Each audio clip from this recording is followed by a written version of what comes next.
man speaking in the city square, trying to tell somebody that he cares.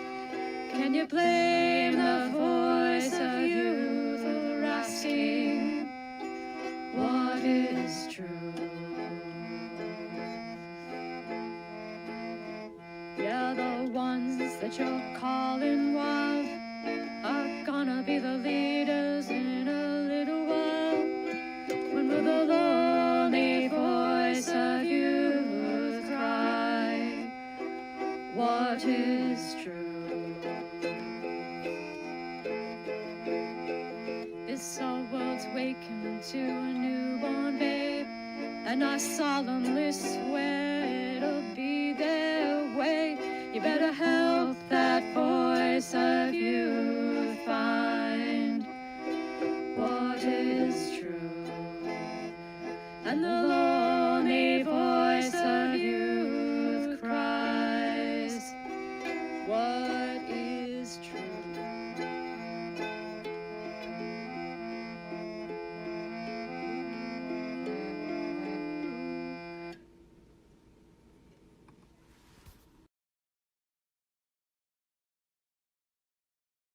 All right. Welcome in.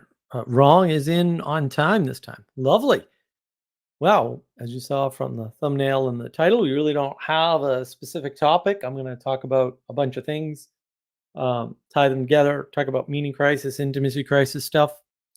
We got our sample, of course, right? And some of it's already in the cup, the correct cup for drinking. All liquids, all liquids. And of course, we have some tea from the Table Rock Tea Company. Wintergreen tea, very nice. They pick it in the wrong season, effectively. Quite the interesting flavor. And then I got some fig bars. They're the kind that don't make me sick when I eat. So that's that. A lot of threads have been coming up recently, and today was a busy day. I was getting deposed in a lawsuit. Very fun. Not recommended. Don't run out and try to do it. So I'm a little tired, but I got home in time. So I was like, oh, screw it. We'll do a stream. And it's part of the reason why we don't have a theme. The other one is, yeah, I didn't pick one earlier in the week either because things were busy and moving fast. Everyone's been all over the place. But also, I mean, it's time for a little wrap up, a little roll up, a little, it's post Halloween, right? We're into November, coming up on Thanksgiving here in the U.S. It's coming up on Christmas, right? All this stuff is sort of imminent. And yesterday I was at an entrepreneurship conference, for people starting businesses, right? Shouldn't really be expecting, too much meaning crisis talk. And yet, there it was. One of the themes, at least of yesterday, I didn't go today because I had to go somewhere else. One of the themes was the why. Why are you doing this? Why are you starting a business? Why are you running your business? Right? And they emphasize, well, it's not for money. Right. That's not how entrepreneurs think. They don't think about the money. That's usually why businesses fail. If you don't think about the money, your business is going to fail. Usually because people will steal your money, vendors or partners or whatever. But you always have to think about the money. It's a balance. It's a balance. One we don't like, but also one we have to have. And they were talking about this lack of purpose. They were talking about what drives people. They were talking about how to get your feet under you, right? Grounding yourself in your why, all of the sorts of things, right? And then, of course, the art conference is going on. And that's Jordan Peterson's, Humans Against Evil Humans or something. I can't figure it out. And, one of my deep criticisms of ARRRG is they went the wrong way immediately. Human flourishing. Wow. Human, define that one. Flourishing, define that. And now define human and flourishing together. And now juxtapose that with all the constraints, right? Which you haven't mentioned. So, if human flourishing means everyone gets an extra arm, like then how many extra arms do we have? If we can't make extra arms for everybody, then since they can't flourish, what do we do with them? Uh, and the reason why I mention that is because that's the argument people end with. Oh, we can't raise up everybody, which is true. Therefore, the people who can't meet our standard are going to be removed from our society, thereby standardizing our society, which is technically correct. If you could do that, that would work. But it's also evil, even if you could do it and it would work. And it's worth considering. Jonathan Peugeot gave this great talk at ARRRG, not only criticizing exactly what I was criticizing, human flourishing, uh, but a number of other things as well. And he used terms like ineffable, which I was like, yes, that is the correct term to use. That's the term I've been using for years now, because it's the correct term to use. So I was quite pleased. I think if you listen to the Jonathan Peugeot talk at ARRRG, you will hear a lot of the terminology that we've been using on the Mark of Wisdom Discord server that Manuel and I have been bandying about for some years now, and language from my streams. Like it's all right there. So I'm pleased that these things are sort of coming to a head to some extent, and that we're making progress in some real fashion towards recognition, no matter where you're starting from, that something resembling a meaning crisis, which again I think is caused by the intimacy crisis, is the problem. And it's the problem in multiple areas. I mean, I have a personal YouTube channel, it's just my name. I talk about the parallels, although I haven't done a video lately, between computers and the meaning crisis and how the meaning crisis is already manifest in the entire computer industry. So that's there. But there's a lot of other things, there too. Like I said, like this entrepreneurship meeting. Right. There was an ontology room in Clubhouse for a year and a half, 2 years, something's crazy. I don't know if it's still going on because they do it right about now. And I don't attend anymore because I'm here for you guys. Um, they were running into the same thing. What is meaning? How do we define meaning? Right. And then, they're software engineers trying to figure out a software problem. Or so they think. And they're bumping up against Plato. And that's another thing Jonathan Peugeot mentioned in his talk, which I was like, yes. But then when when you look around and people are like, "Oh, what's the problem with medicine?" Well, the problem with medicine is that, you can't find doctors that care. Oh, what the hell is care and how do you measure it? And meaning crisis, anyone? It's a good posting on Twitter about build more hospitals, not churches, which just, like, yes, I know 2 years of past history. I don't. So I went in and said, all hospitals were run by churches, all of them. Like, until not too long ago, like 2 generations at most. It's this hospitals run by businesses thing is recent. And it's ironic, right? These are the same people who blood-sucking corporations are have control of our hospitals, and that's the problem. Okay, maybe give them back to the churches where they were, dumbass. Just saying. Never occurs to them, right? And then this guy doubled down on, well, yeah, the government took all that over. And I pointed out charity was a function of the church, right, which is modern day welfare, right? Um, uh, education, church, right? All these things came out of the church, right? They were born from the church.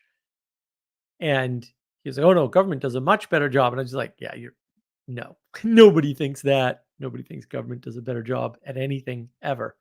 Just not the way people are." So you see people trying to address the sort of results of the intimacy crisis slash meaning crisis, right? You see people going, hey, there are these symptoms of this thing. And what's the thing and what are these symptoms? And let's get to the bottom of it. And what they're really doing is they're talking about the meaning crisis. And they don't even necessarily know it. Although, as I said, a lot of people are sort of converging on the loss of meaning, the lack of a telos or a why, right? The lack of a clear purpose, right? The idea of caring and sort of the whole empathy movement was very much along these lines, right? Oh, what we need is just more empathy, and that'll fix it. If we just had empathy for one another, that's just more care, right? That's just additional care for people. And like, fair enough. I'm all in on that part, but that's not enough. And look, some people don't have the skill of care. They don't know how to do it. They don't know how to care about things outside themselves. And we had a narcissism movement around the fake news virus scam. Same thing, right? This is just lack of care about anything outside yourself. That's would make you narcissistic. The whole idea of people not feeling permanence, of not feeling as though they belong, right? They don't have a place, that domicide. This is all meaning crisis stuff. And that's what's interesting to me is that excuse me, it keeps cropping up in all these unexpected places in unexpected ways. People are discovering the meaning crisis. They're discovering that there's a problem. They're seeing the symptoms of that problem manifesting in the thing they pay the most attention to. And they end up starting to use a lot of the same language that people in the Jordan Peterson sphere have been using. People who use sort of John Vervaeke's language, you know, those words are outside of that sphere. And you notice some sort of interesting trends, right? People like talking about problems. And you can take something like John Vervaeke's meaning crisis, do a quick perusal of the numbers, you can see the fall off in the meaning crisis playlist numbers. Uh, and then you can look at After Socrates, hit that playlist, and you can see those numbers are relatively lame compared to the meaning crisis numbers. Same guy, better, more polished message, better videos in some sense. I mean, I think the video editing is terrible, but better than meaning crisis? Video quality wise? Absolutely. Content wise? Absolutely not. Um, and I haven't watched them all. I got burnt out after the first one and watched part of the second one and, was crying too hard. So, a loss of a great man with a lot to offer. And I think you see that attenuation too in Paul Vanderklay's best hits are over too. I don't think that's going to reverse it. It could reverse itself, but I don't think that's going to reverse itself either. People have gotten off point of meaning crisis. They've gotten off point of what Peterson was pointing to.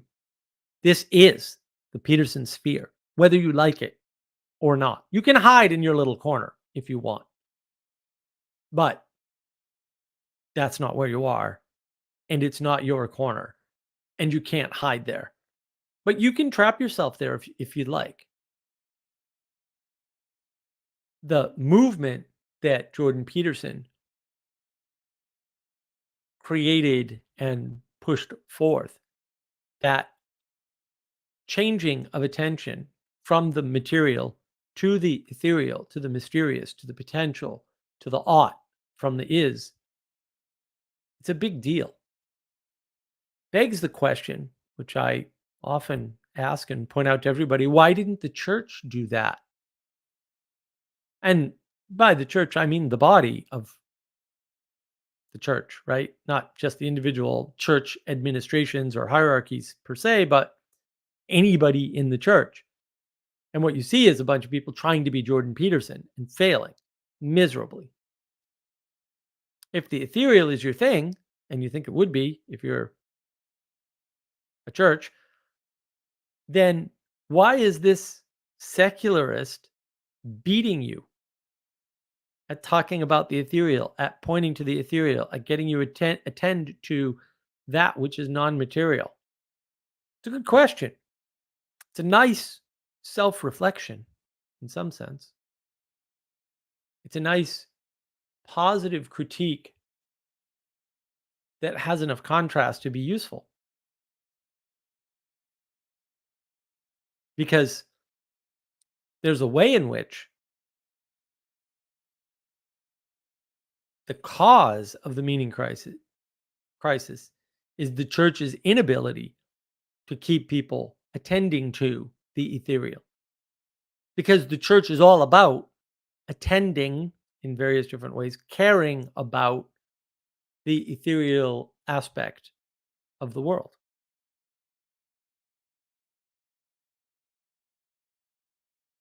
And so the failure isn't some, meaning crisis brought about by the rise of science. The rise of science is due to a lack of pushback against overly scientific thinking. Excuse me. And it's hard because how much do you push back against something that successful?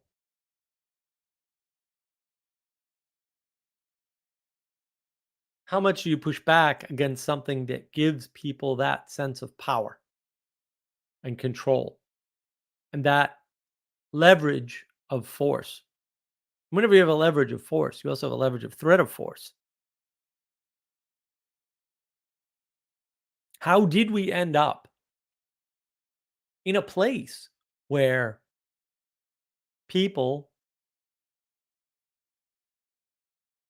are simultaneously asking for equality and saying, we don't like guns? Guns is a power equalizer. Women and men have equal power with equal weaponry, or at least more equal power with equal weaponry. And the same people who preach equality doctrine, those same evangelicals of equality, are the same people who hate things that make people equal. It's a very mysterious thing. It's an odd contradiction.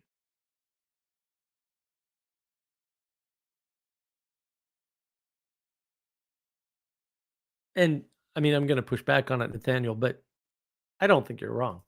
Nathaniel, if the church wants to beat the occult, it needs to at least acknowledge the mystics once again. A very Christian frame. Not opposed. I think it's correct. I mean, I'd push back on that. It's not the right way to frame it, but not a bad way to frame it, especially if you're Christian. Um, saying occultism is bad to occultists, they're not going to know what you're talking about. Using the term mystic is just going to be like, yeah, we were right all along because we're mystics. And yeah, the church has a problem with the mystics for that reason, I think. And that's more to the point. Like, we have this movement, this Peterson sphere, growing into areas that you never thought it would affect. And look, the prophet of the meaning crisis is Carl Benjamin in his persona as Sargon of Akkad. If you haven't seen Sargon of Akkad YouTube channel and gone through the Gamergate playlist, you just don't see the pattern. He lays it all out. He makes a bunch of predictions. All of his predictions have pretty much come true. Every single one. All of the predictions he made, guys like Jordan Peterson and Brett Weinstein were making about the universities. But Carl Benjamin already made those predictions. He said, It's going to come to you too. I believe he called out universities. This is going to come to the universities. And I believe there is, in some sense, although this is bad framing, an awakening. But it's not a positive type of awakening, right? It's more of a movement of the zeitgeist towards the awareness of the scope of the problem. It's a lot of words, Mark. Everybody's seeing a problem in the thing they know best. And when they start to try and talk about it, they eventually end up near meaning crisis-y language, near ineffable, caring, justice, love, virtues and values talk than anything else. And the interesting thing for me is as more and more people notice in their little niche world that they care about the most, these meaning crisis issues, and then notice, oh, wait, this pattern is playing out in our schools, in our universities, in our culture. And I have a video on the culture wars. I don't think there's a culture war, right? There's the fight of many things that can never manifest culture against the tyranny of culture itself. And fair enough. I mean, culture's a tyranny, man. To that extent, Rousseau was right. Uh, Society has got a lot to answer for, we'll say. So the great awakening or awareness is really around this people waking up and noticing this pattern. They don't recognize it as a generic pattern or a fractal pattern or a higher order pattern. They just recognize that this thing is happening to the thing they care about the most or are involved in or whatever, and that it's hurting everything.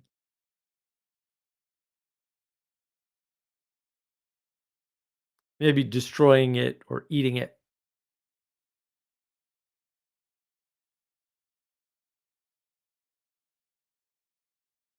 But you can't just re-enchant somebody by saying hocus pocus or ethereal 10 times or whatever.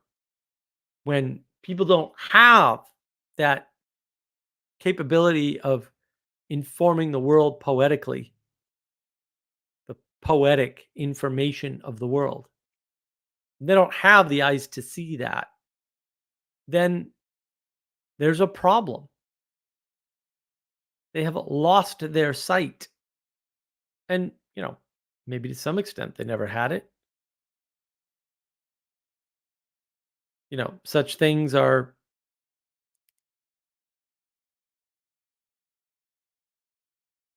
not useful to ponder. You have to assume that they don't have a baseline and build up from the very bottom while pointing to the very highest thing that you can. A lot of the way to help meaning crisis people is all about this simultaneous building up from the bottom and pointing up to the top. And of course, you start with the top. You say, well, is money the thing that's making people do what they do? Because most of the things you do, you're not getting paid for. So that doesn't seem to hold true. And people will leave their jobs to take care of their loved ones, right? People will leave their houses, right, to take care of their friends.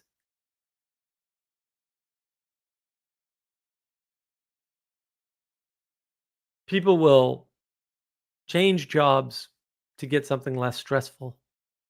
What's stress? Where is it? How do you measure that? Do you? Even if you can, do you? A lot of the materialism is wrapped up in well, we can do X.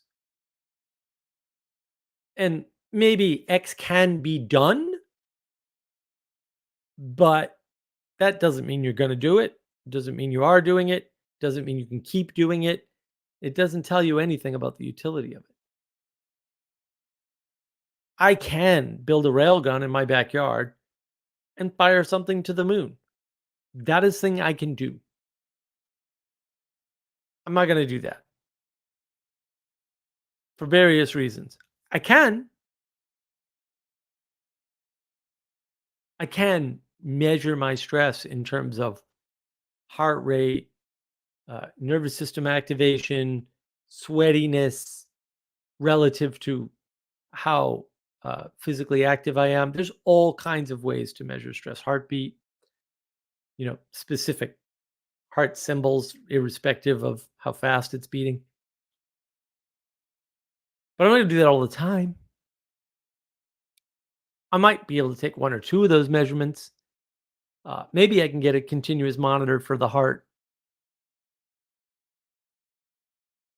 but I'm not going to do it. And we get confused that because something's possible, that someone's going to do it, and that them doing that is going to result in something. And often, it, the fact that I can build a railgun and shoot something at the moon ain't going to happen. It's true. It's true. I could, but the future, which is potential, is full of coulds. Some of which aren't even right, and we have a hard time discerning which. But that's why the meaning crisis is everywhere, because this loss of poetic information, the poetic way of informing the world, is very much the problem. When you can't inform the world poetically, you can't see the pattern. You can't embrace the fractal, self-similar fractal nature of the universe. You have a hard time discerning. The ability to differentiate things is lost. Totally lost.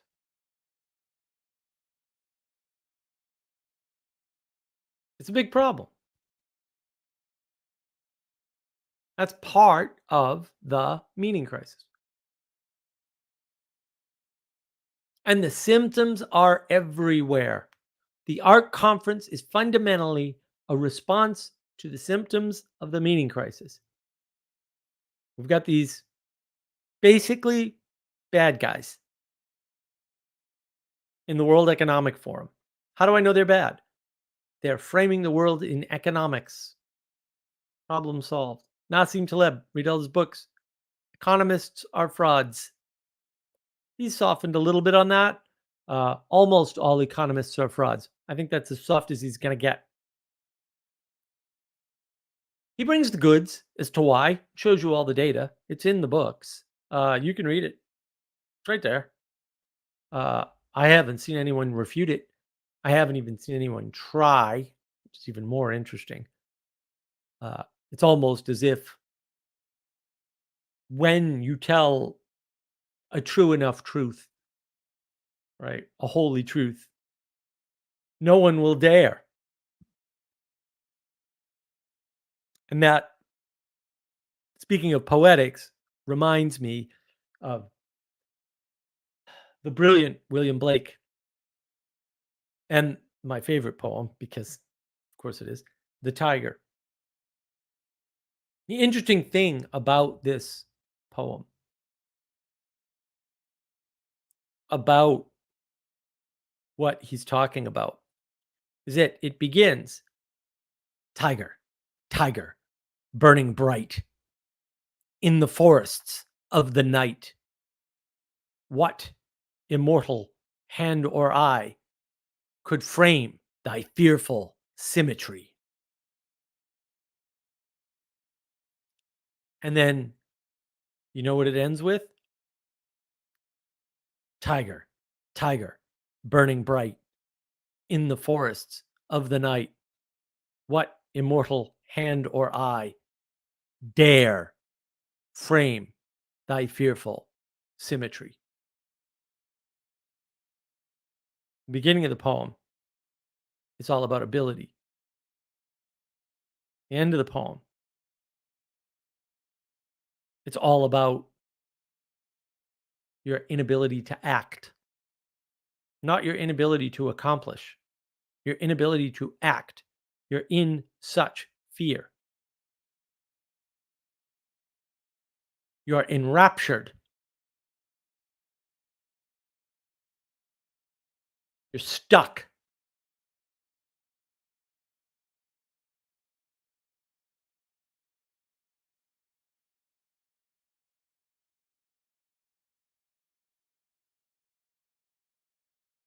And that's the problem. We're stuck.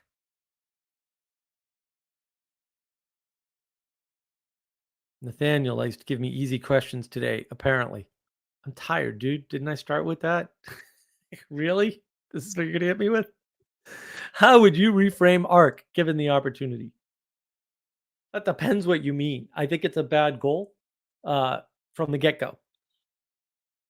The problem is when you have a group that is identifying against, and you could say, Mark, you Muppet, how can you make a claim that ARC is identifying against something? And the thing is, it's explicit. The WEF are bad guys. And how do I know the WEF are bad guys? Because they're identifying against, they're also using bad frame of economics. So ARC is using a bad frame of we're going to build a thing that's the WEF, but we're against them. We're not for the good. That would be a good thing to be for. We're not for justice or temperance or hell, rationality. Any of those would be better frames. And then the fact that your project bumps up against, contradicts, or wipes off the face of the planet, with any luck, something like the WEF is incidental because you can wipe out the World Economic Forum. You can neuter them or behead them or whatever you want to do. Those people are coming back. And all you've done is pushed over the bully once.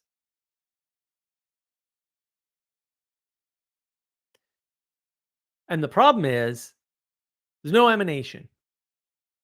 Human flourishing is emergent. Human flourishing. Wow. I did a wonderful live stream with, well, I was on Father Eric's live stream. I didn't do the live stream. On Father Eric's channel there. And also on Randos United. At least one of the Randos United channels, because there's two. Because why wouldn't the chaotic rebels have two channels? And he said, no, I get your description of middle out thinking, right? I had used a Lord of the Rings. If you start the story of the Lord of the Rings at the Council of Elrond, and he said, then Boromir's correct. And I was like, yes.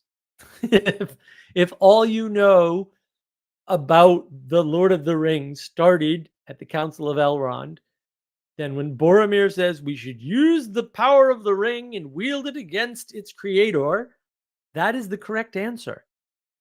But you know, because you didn't start from the middle of the story, that that is not the correct answer. And so you see the difference between emergence, which is middle out thinking. We're going to assume humans and we're going to assume what we know what flourishing means. We're going to combine those two words as if that's a way to communicate ideas in the world. By the way, it's not. And that's going to be our higher goal. But it's not a higher goal. It's not even a definable goal. And again, people are realizing that what's going wrong. So my great observation after one day of the Entrepreneur Summit is that entrepreneurship is the new education. So education was supposed to make people successful, so we're going to pour our money into that. And in the US, we now have America's Seed Fund. We're pouring our money into entrepreneurs and trying to build entrepreneurs and make entrepreneurs and like construct them from the bottom up to become bigger. I got news for you. It's not going to work. Shock update. Emergence is not good. The good is higher than emergence. The good is above things. It's a virtue, or it's a transcendental. It's way up there. Random combinations of equal objects to make bigger objects presumes vertical causality and its arbitrariness.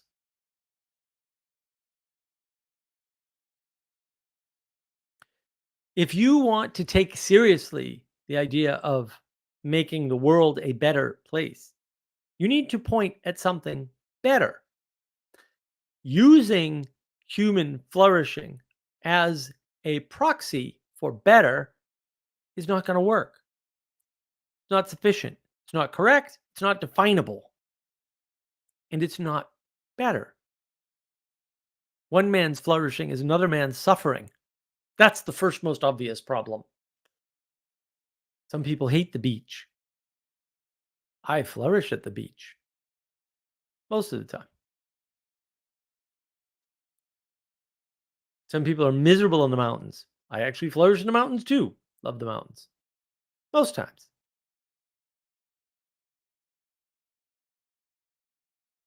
Some people would be here in the middle of South Carolina going, it's kind of bland. It is.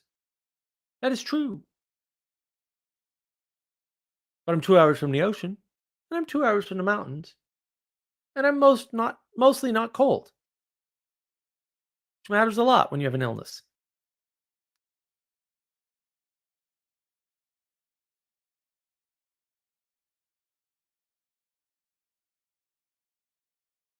So what do? You exemplify something higher, virtues and values. You don't talk about Hamas or Israel and their crimes. The crimes are not the crimes of a country. Crimes are committed by people. Find the bad people and you point them out and you give them consequences. You find the good people and you point them out and you give them consequences. For good people, you give them positive consequences, like statues and accolades. Maybe you give it to them after they're dead, in some cases. You give them support. You give them recognition. You give them celebration. And bad people, maybe you take stuff away from them. Maybe you give them constraints so they can't manifest their badness, which maybe they can't control. There's lots of things I can't control, like eating candy when it's in the house. Does that make me a bad person? Maybe they can't control it. That's why we have prisons.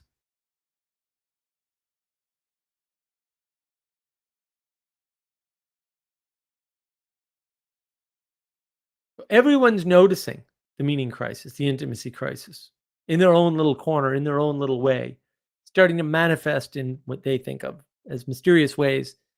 They're talking about it, and they're ending up using the same language that we've been using for quite some time in some cases. These greatest hits of so and so are coming to an end, I would say. And that's just a function of the way it works. They're running out of steam. They can go low enough or high enough to look. They're looking out at the crowd, often from the stage. They're not looking up. One of my greatest flaws is that I see patterns and potential. So when I see a person, when I meet a person, even when I talk to them online, the person that I engage with is capable of so much more than the person that I'm talking to thinks they're capable of. Now, I tend to think I'm right because I tend to be right about these things. I'm not always right. And they tend to be scared, feel judged because I'm treating them in a way that, from their perspective, which is limited, your perspective is limited. Your perspective on yourself is very limited. You can only see out, can't see in, is unjustified. It's burdensome.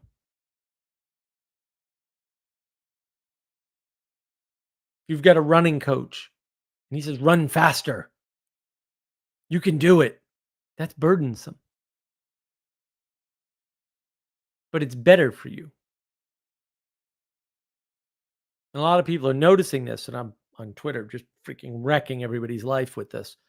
Yeah, tough trade off, huh, buddy? Trade offs are real. Now what? And people are just, they don't know what to do. Yeah, bad framing here, pal. They get upset. Why? Because I want more out of them. I want more from them. They're capable of more. I know they are. They could be better. They could be better. And that's the thing. The world needs you to be better. ARRRG is trying to do a political thing using political tools to manipulate another political entity by building a club of the wicked smart people. And look, I'm from New England. I hang out with the wicked smart people. They're there. You know, I mean, I don't know, but I suspect that Boston is like the hub of gnosis. Smart people, wicked smart people. 30 colleges and universities in a 10-mile radius. Pretty impressive. Harvard, MIT, Boston College, Boston University. Good schools, good schools. Suffolk Law.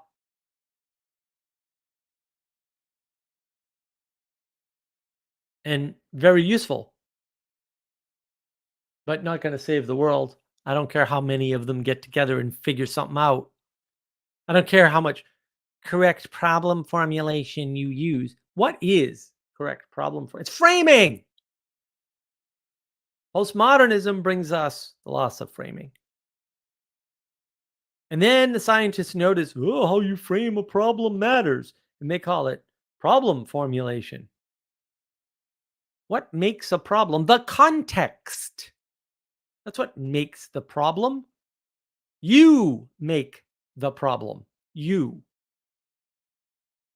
It's useful to make and notice problems. Sometimes. Not all the time.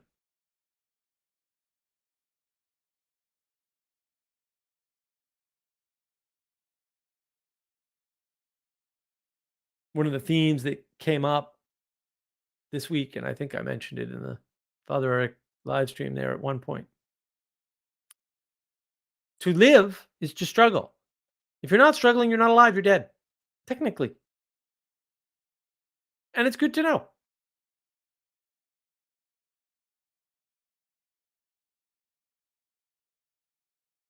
It's no suffering. Suffering's inevitable. You have some choice. You can make every activity you engage in suffering. You can frame it that way. You can turn your live stream into suffering and say, oh, I had to do a legal deposition today. It was difficult. We were there pretty much all day, very little break, contentious, lots of thought.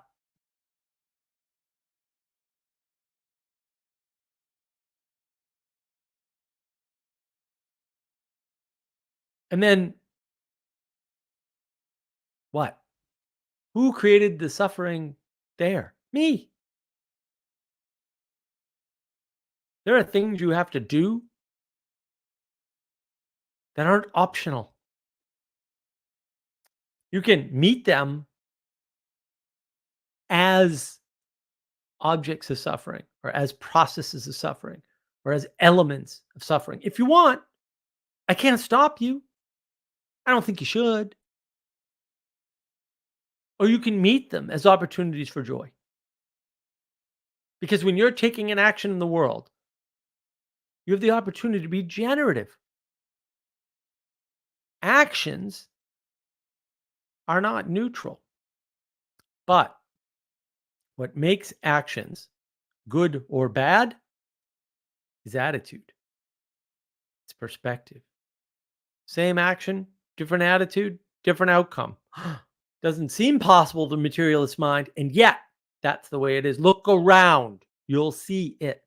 You don't need anybody to tell you these things. You can just observe the world carefully and actually think about it, and you'll see it everywhere. Yeah, helps to have somebody point it out. That's why I'm here.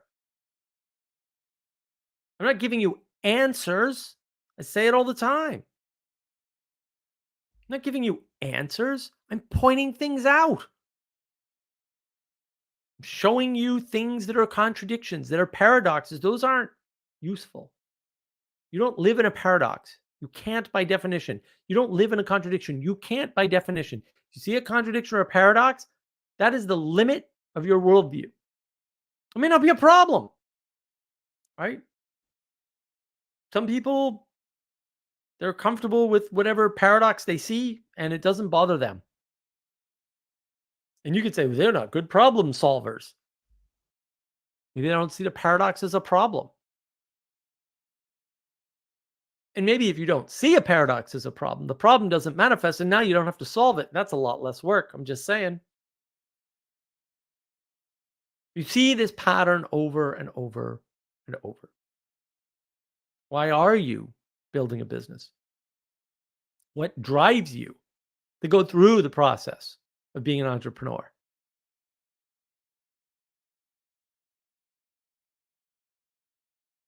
And here are the tools. So one of the workshops, this woman was amazing. She's amazing. Her brand is Roshow Live. So I think it's the Roshow Live or something, which I find just freaking amazing. She's a broadcaster here I think in Colombia, but in the state anyway. And she was talking to her broadcast friend saying, like, I'm going into the online media space. And they're like, oh no, man, don't do it. Online media is very dangerous. And she's like, they're all in media. They're just in TV and not YouTube or Instagram or TikTok or, whatever. They didn't even see that they were basically saying, oh, the media industry is no good, while being in the media industry that they love and won't leave. They didn't even see it.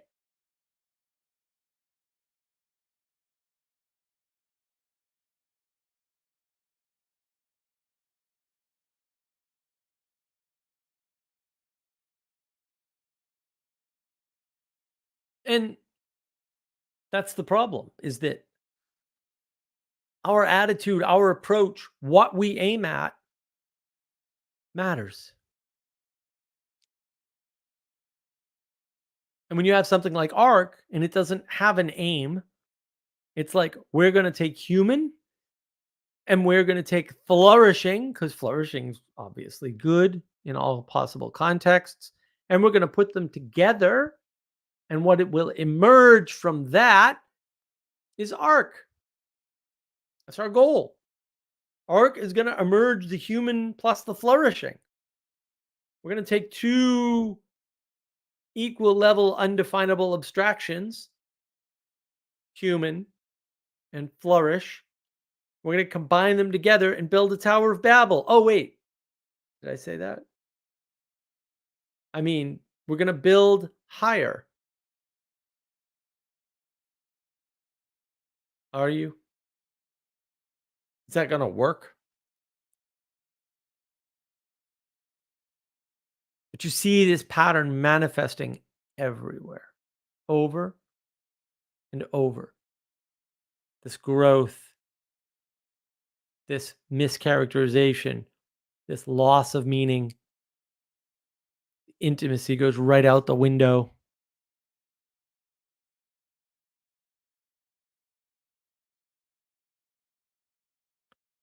You see it. Everybody sees it.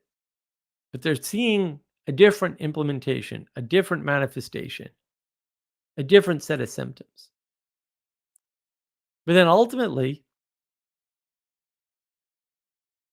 that different set of symptoms is really just a manifestation of the meaning crisis.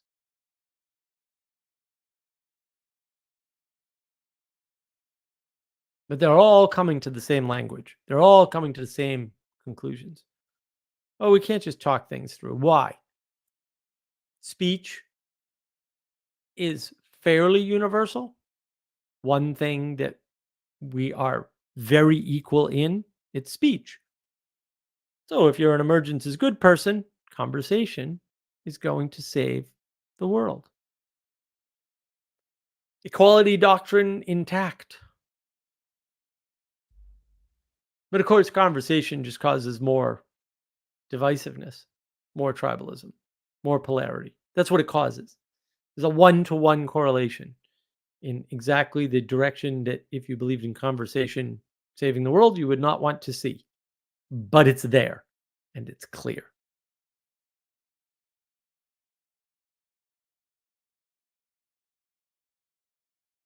And we don't like the responsibility of our subjective experience changing the nature of the things that we call real.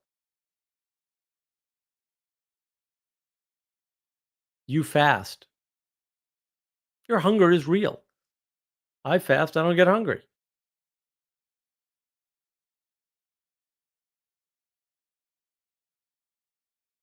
That's strange. But a lot of things are that way.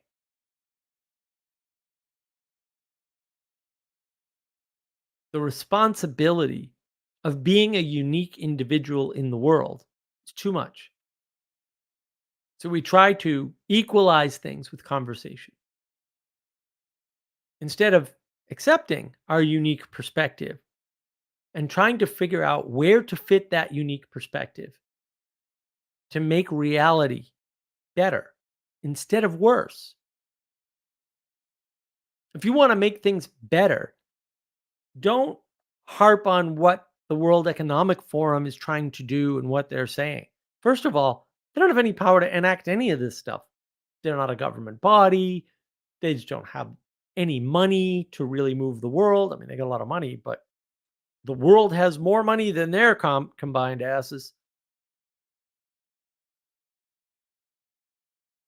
Can they do some damage? Yeah, anybody can do damage. But the solution isn't we're not them, but we're a group. The solution isn't let's get together in London and have a bunch of stupid speeches, even though we're just as powerless as the WEF, maybe even way less powerful.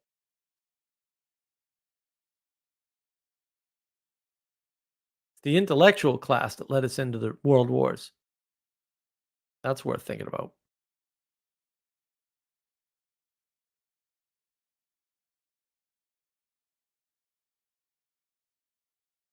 And all this stuff is coming to a head. Is it going to take 3 months, 6 months, 3 years? I don't know. But I see it. I see the pattern. I see Symptoms of the meaning crisis leaking out all over the place.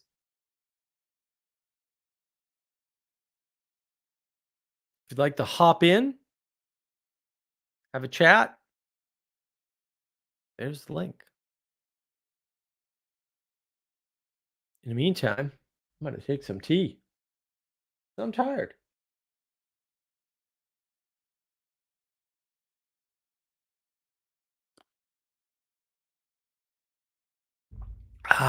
But the winter green tea is quite good from Table Rock Tea Company.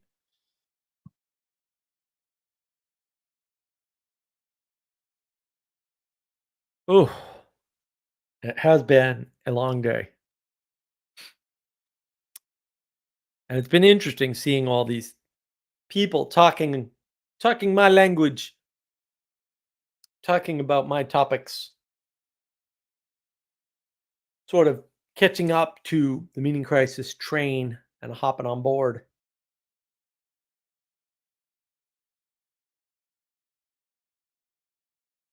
And what are we going to do? We're not going to do what ARRRG is doing, I'll tell you that much. What a catastrophe.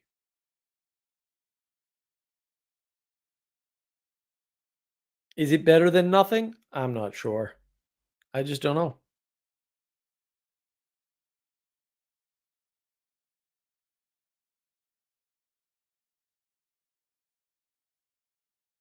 Another pattern you see a lot of is people taking credit for things. And people want you not to give people credit. I was always amazed by that. I remember being on Clubhouse and it was like, talk about John Vervaeke all the time. And I'm like, yeah, only when I'm stealing his stuff. Like, this is what John Vervaeke taught me. And the whole time, what they were complaining about is that I didn't just state all of the things I was stating as though they were my ideas. It's sort of this rebellion against cooperation, against proper attribution, against standing on the shoulders of giants. It's very strange. Very strange behavior. But that's what they were on about. And I don't know what to make of that. The rebellion, these are your ideas when they're, not. Right. At the time, I was working for the Viveki Foundation, right? I'm trying to, no, and I was always critical of John's work. So, a lot of people were like, that's the first time I've heard you say a bad thing about John Vervaeke. I'm like, nope, never happened. Always said John, always pointed out the errors in, or what I thought of the errors in John's work. Always. Nathaniel, revitalizing tradition is often seen as pure nostalgia. Well, rebels would like you to think so, but I can't see it another way. Look, tradition is a self-similar fractal pattern that holds the world together through time. Literally stitches in time. That's what tradition is. It's the thing that stitches time together. That's why universal history is important. Great series from Peugeot and Richard Rowland. Great series.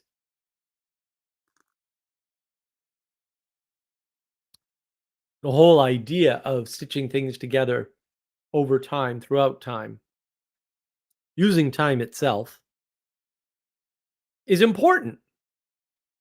And is it constraining? Yeah, doing anything is constraining. Can it become tyrannical? Pretty much anything can become tyrannical because these are functions of our perception and perspective and our attitude. That's what we bring to the table. When people describe the horrors of something, like the horrors of capitalism, and I point out to them that exists without capitalism, they don't know what to do. If you say, oh, governments are tyrannical, we need to get rid of them. What if you can't get rid of governments? It's always been my argument. It may suck, but there ain't much you can do about it. Just trade off for having scale. More people cooperating towards the same goal equals better likelihood of that goal and a bigger goal that can accommodate more people in the future.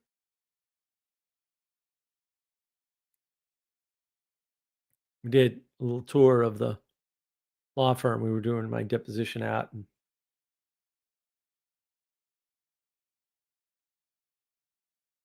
look at these offices. They're the same size as the other offices for when we expand. Right. Planning for the future.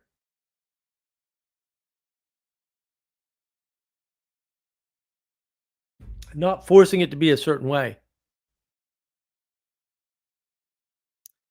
Nathaniel, whenever Vervaeke says neither nostalgia nor utopia, yeah, I realize I kind of want both those things. I think, well, yeah, because he's not giving you a third option, and the third wayism from Peterson is real. I have a talk with Paul Vanderklay about that. One of these days, I'll get a link tree up and I got to dump all that stuff into my local AI toy that I've been playing with. Even more fun.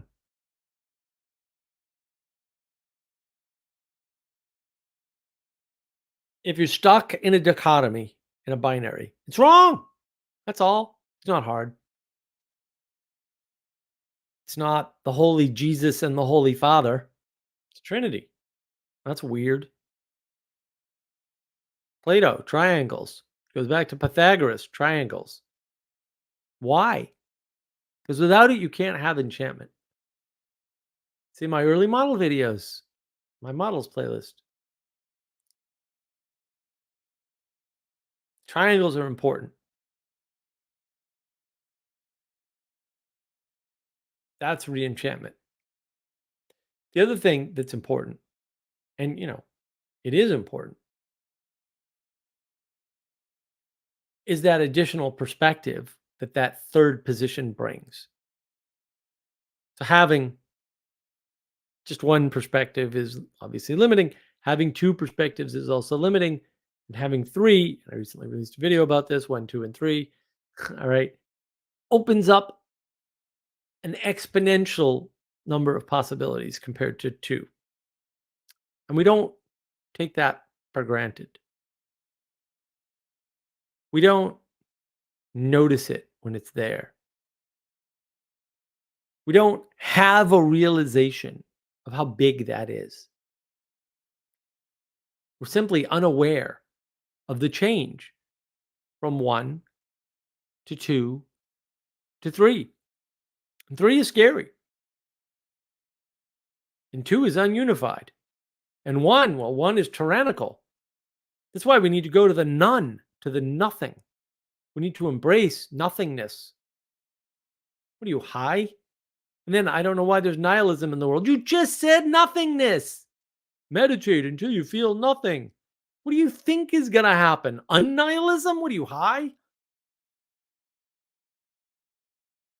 3 things, not 2. Starting axiom, being is good. Whenever anybody talks about just 2 things and say, we're going to make this better, their emergence is good people. Age of gnosis. You don't have to know everything. You don't have to know anything. You can just do things in the world and goodness will manifest. You have to pay attention to the good. It's not all randomness, but randomness will emerge good. And that's where we get confused. Randomness has the ability to make it look as if good emerged. But really, the thing emerged towards the good, basically by accident. Unless somebody was looking towards the good when they were conducting, leading, forming the emergence. You don't just throw seeds out of an airplane and hope that it works out. You cultivate those seeds. A very old pattern.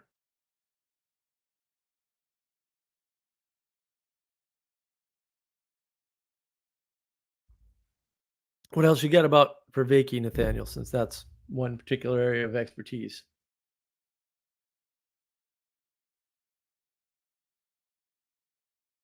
I could talk at length about Vervaeke and or Peterson. Joe less so because his work is hard. And I'm not. I mean, I was all in on Peterson and obviously all in on Vervaeke for a long time. But the Vervaeke flash in the pan is flashed, I think. I mean, he's trying, but I don't know. He lost a lot of core audience with After Socrates. I was a little shocked, actually. And I think it's a good thing. Like After Socrates is a disaster. Um, really sad too, because I mean, there's plenty of good points in there, I'm sure, but Meaning Crisis, man, that really took off. And some of his work has been so helpful. I mean, the 4 Ps of knowledge, which is wrong because it's 4 Ps of information. But yeah, it's a really powerful way to think about things. Really powerful way to think about things.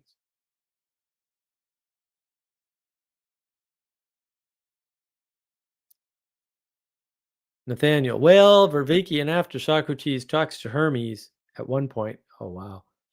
So, can you comment on active imagination? I mean, wow.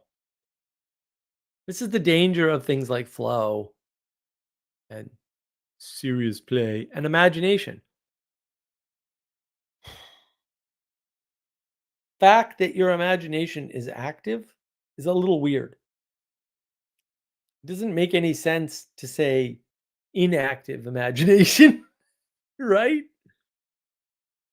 What does that mean? That means you're adding the word active where it's not useful. And the problem is, if you don't take responsibility for your imagination,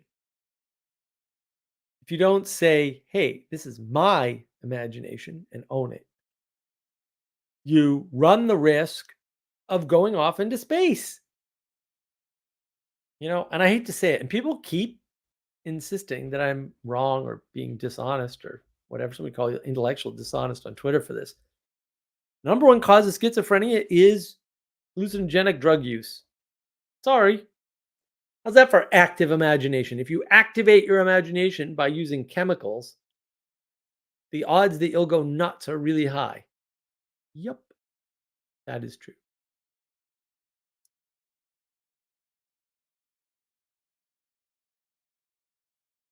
Nathaniel, it's very much like Jung's Red Book stuff. I have not read Jung's Red Book. I'm not going to either. You have to start from the axiom that being is good because babies are cute. That's my evidence. No, because if you don't, you can't derive anything. It's all parasitic all the way down. So, being is good solves a lot of problems immediately. Or rather, those problems never manifest and thus never need to be solved. Even better. Double plus bonus.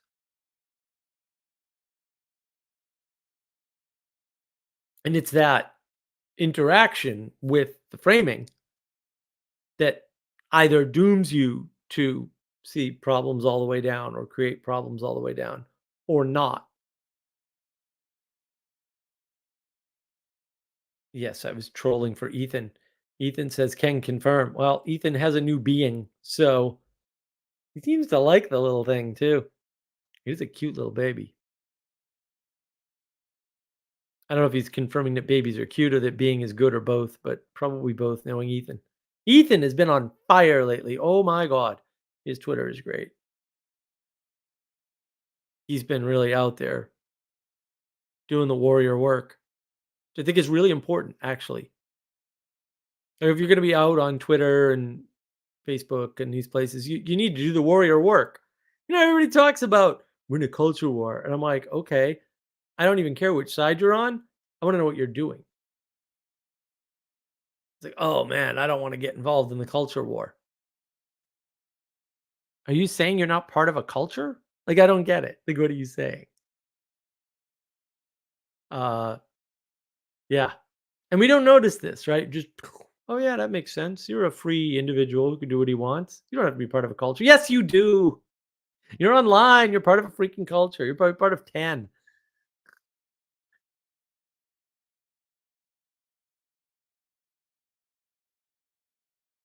You're most welcome, Ethan. Most welcome.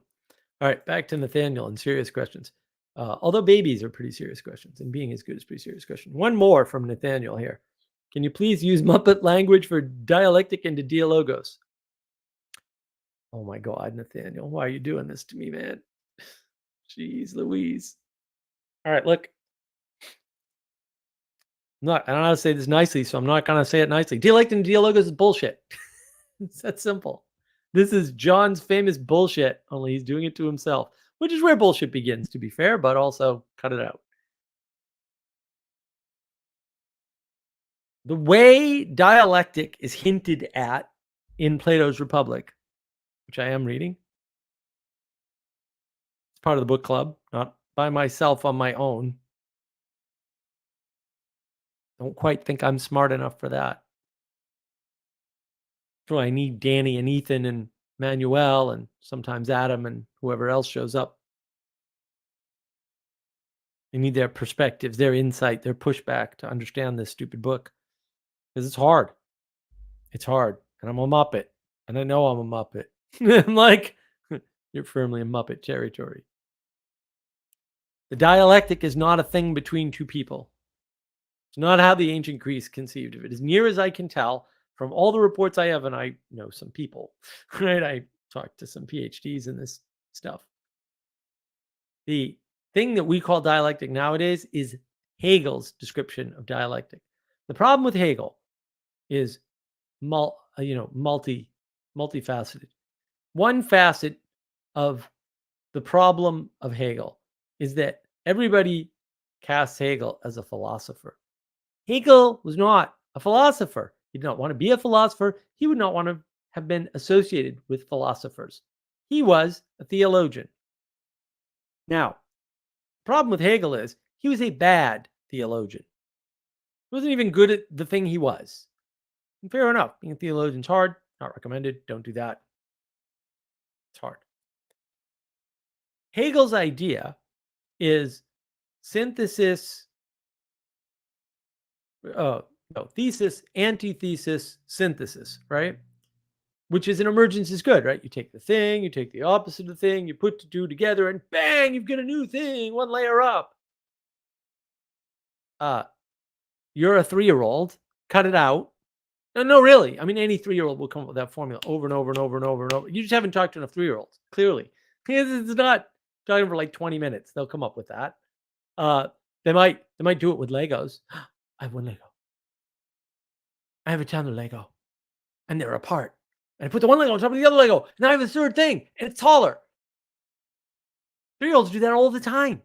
Really, watch them. It's beautiful to watch. Like, look, I mean, the 3-year-olds are fun, right?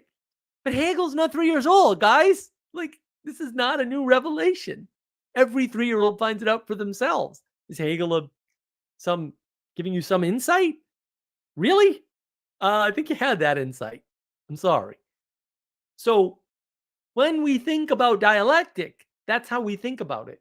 It's one equal thing here, one opposing equal thing here. But instead of opposing, there's an emergence up from that into dialogos. That's bullshit. That's garbage. It's trash. Now, do I believe that you can have a conversation with somebody where you both benefit? Well, yeah, I do it all the time. That's why I have Manuel. That's the purpose of Manuel from my perspective. And not just Manuel. The biggest breakthrough on the knowledge engine model, if you haven't seen that video, you absolutely have to watch it. It's fantastic. It came from Andre, not from Manuel, and not from Muppet Mark. Like, it was Andre. Like, wait a minute, what happened? And everybody contributed, and, like, lots of people contributed to that whole project and, are continuing to contribute to the project. I mean, some of Ethan's framing lately has been, excellent.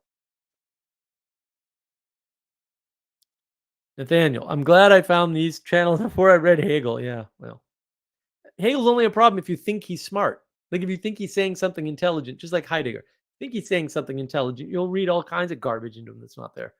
I think I have a German idealism gremlin in me somewhere. Yeah, well, German philosophy is, yeah, dangerous. Oh, hold on. Aaron Black. Hey, Ethan. Hey, Mark. Hey, Aaron. Good to see you. Ethan, literally what I used to do at the soda fountain at McDonald's when I was a kid, mixing sodas. How come this isn't a thing? Right, right. How come it isn't a thing? It's a good question. Like, yeah. And the thing is, like, you get trapped in some of this stuff. And yeah, Benjamin Franklin, I don't like Kant. Nobody should like Kant. He's not particularly bright. Like, I mean that just technically, as low IQ individual. Um, I know people are howling, but he was so influential. I'm like, yeah, Helen of Troy was more influential, buddy. Now what?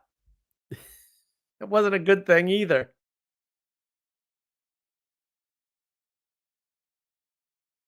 And the fact that a lot of people listen to you doesn't mean you're right. Uh, it just means that maybe you're articulate, but stupid. Or maybe they're stupid. Or maybe they're just looking for something higher and they can't or won't look high enough. And so they build up something lower and emerge it into something they think is good. Look what emerged from the 3-year-old ramblings of Karl Marx. Was that emergence good? Not so far. And I can tell you technically why it will never be. Worker equality doctrine. Like, holy crap, dude, you've never worked at a factory, have you? I worked at a union shop. Nobody liked me because I worked. And I can just outwork most people. Just stamina, focus. I have a lot of stamina and focus, a lot less focus now that I'm sick. But before I was sick, when I was young, I could outfocus you. I don't care who you are. And that's the problem. It's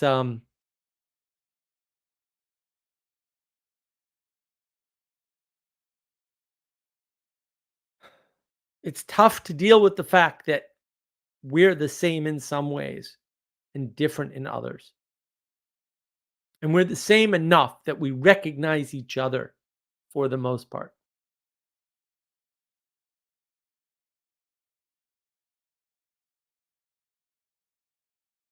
And yet, we can't reduce ourselves to our personalities, to psychology, to a philosophy, to a worldview, to a religion, because we're the sum of our actions.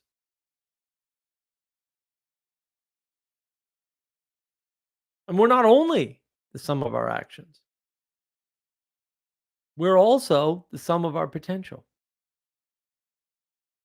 Now, I don't know how to sum potentials because I don't think you can. But there's the mystery. And look, you can turn that mystery into great suffering. Oh, I don't know what's coming next. Ah, oh no, I don't know what's coming next. Or, I don't know what's coming next. Let's find out. I like Sally Joe's channel. She does these videos. She does her little intro. She says, "Welcome to the edge of my mind. Let's jump off." And if you know Sally Joe and you have a proper sense for the world, that's terrifying. Have you talked to her?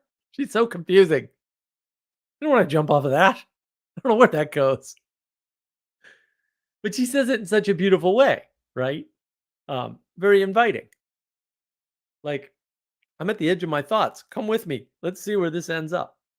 And it's good, right? Because Sally Joe is good. As close to objectively as objective can exist. Objectively good. Nathaniel, the pattern I keep seeing is when a small amount of truth draws people to a bunch of BS and the blinders go up. Well, look, the problem is the following. Half the people are at the bottom half of the bell curve, by definition. And the reason why I've said that before, when I was working at Polaroid, one of the engineers said that. Didn't quite realize what he said right away. Everybody else was laughing at him, including myself. And then he went, "Oh, let's see what I did wrong." We all fall in. He's a brilliant guy. We all fall into it. We all fall into cognitive biases, right? We have, and it's weird. People don't make the connection, the relationship. We have a very clear sense, if you ask people, that their cognition is limited. Of course, cognition is limited. We're not all Eric Weinstein smart, right? We can't all have good memories. We don't all think as quickly, right? Then we don't account for, what does that mean? What if most people can only track 3 things? A thing that's personal to them, personally, like just themselves, within themselves. Their thing that they relate with nature with, and then a thing they use to relate to others. And you start to try to relate to others, and they tell you something that has a truth in it. And they can't track another thing. And then they follow that person because that person gave them a truth. And to some extent, if somebody gives you something, you owe them something. We know this, right? This reciprocal relationship exists. But what if their cognition is just such that they can only track the one truth? And then they just have to submit. They have to follow. They have to be led. They don't have a choice.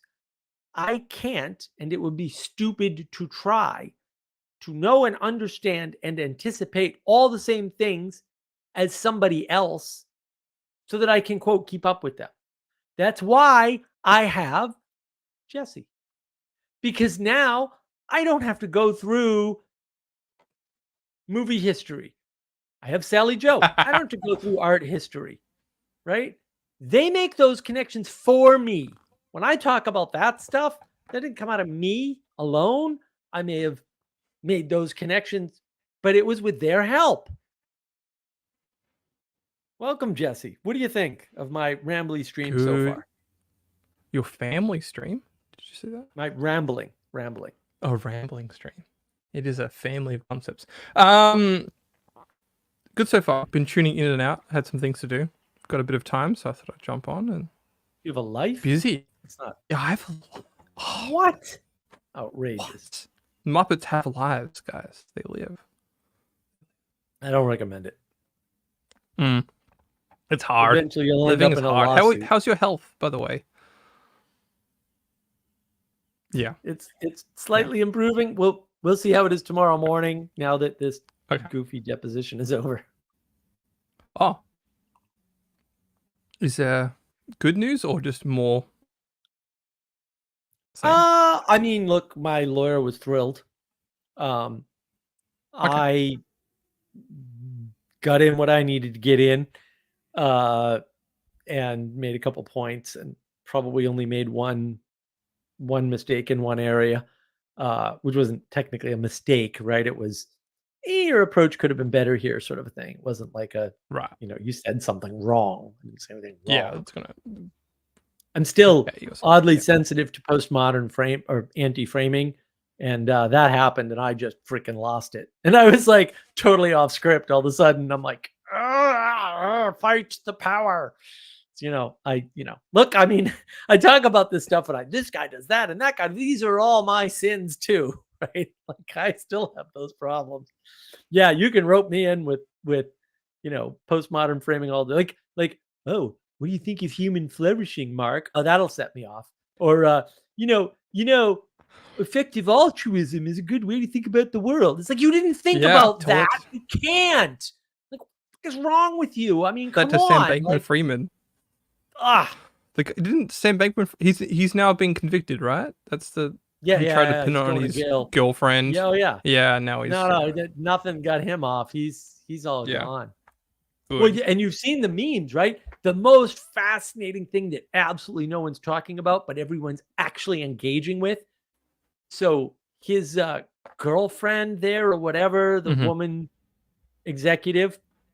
So they show her before picture, and she looks, a little dorky. Yeah, but she looks very young, like 12 young, like way too young. Yeah, shiny and really cute. Right. What's her name? And they show her getting out of the, but then they show her getting out of the car for the trial, and she looks like an aged crone for real. It's like, okay, I'm going to look this up. It is the same person and everything. And no one's really talking about what does that mean? Because it looks to me like the corruption took away the beauty. I'm just saying.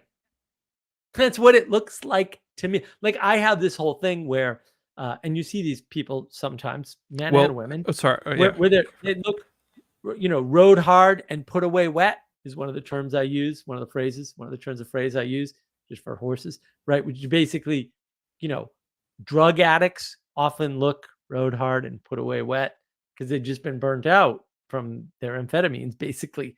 But you can see this. I see it everywhere all the time. I don't know what the rest of you is. I don't know why you don't see it. Isn't there's a famous short video of Mr. Evil Obama? His pictures of when he's in office and how every year he's aging, or every 6 months, I think it is, or something like that. Yep. That was frightening. They were like, "Oh, it's just stress." Yeah, you're like, okay. Yeah, parent gets stressed. It doesn't. Well, and that's a trick, right? So you're saying this change over time is due to stress, but people all have stress, and a lot of people have more stress than he did, and they didn't change in that way. And so it's like, I get that stress seems like an answer, but you didn't answer anything. You just brought up a correlate and made an implication that the correlate was responsible, when any simple observation or thought on the matter will tell you that can't possibly be true. And the way I talk about that is I say, well, yeah, you just stated a universal. In fact, that happened to me today, of course. I was like, okay, but you just stated a universal. I didn't say you just stated a universal, but I just basically did the whole like, well, that's true for any two words in the English language. If you take any two words in the English language and don't give them context, they can't have a meaning. It's not possible. It's almost like it's a magic trick. I know. Look over here, look over here, look over here. Oh, this thing's happening on. That's what's going on off. Benjamin Franklin. Maybe it's just a kind of illness like diabetes. Yeah, which maybe she got from being evil. Definitely does not look like a normal aging for sure. Right. Sally Joe. Grizzled is the term. Yeah, grizzled is another term. Wrong. Grim is grizzled. No comment. Sally Joe. People don't get grizzled at the same rate for the same things, and it's fascinating. Right. That's the point right there. Sally Joe, indeed, grim is by design. Yeah, look, I mean, if you take a negative affect to the world, you're going to get a negative aspect in your physicality. Like, your thoughts are going to reflect in your looks at some point in some way. And it may take longer for some people or whatever, because they're starting from different places. But I could say it's it's a thing. something controversial as a photographer. It's people that have aesthetic quality or a what you could say is good looks, broadly speaking. They tend to be more comfortable on camera and more comfortable performing and more comfortable posing. I don't know why that is. Something with the confidence, having seen yourself and having that self reflection in the positive sense, or having a less of a disgust response, you could say. But yeah, it is a weird phenomenon of people that either look after themselves or are naturally good looking or have worked on themselves, not in the plastic surgery sense, but in sense of they've done the hard work to be fit or to wash their face or whatever it is. They tend to present well on camera, and they tend to be more at ease in front of the camera.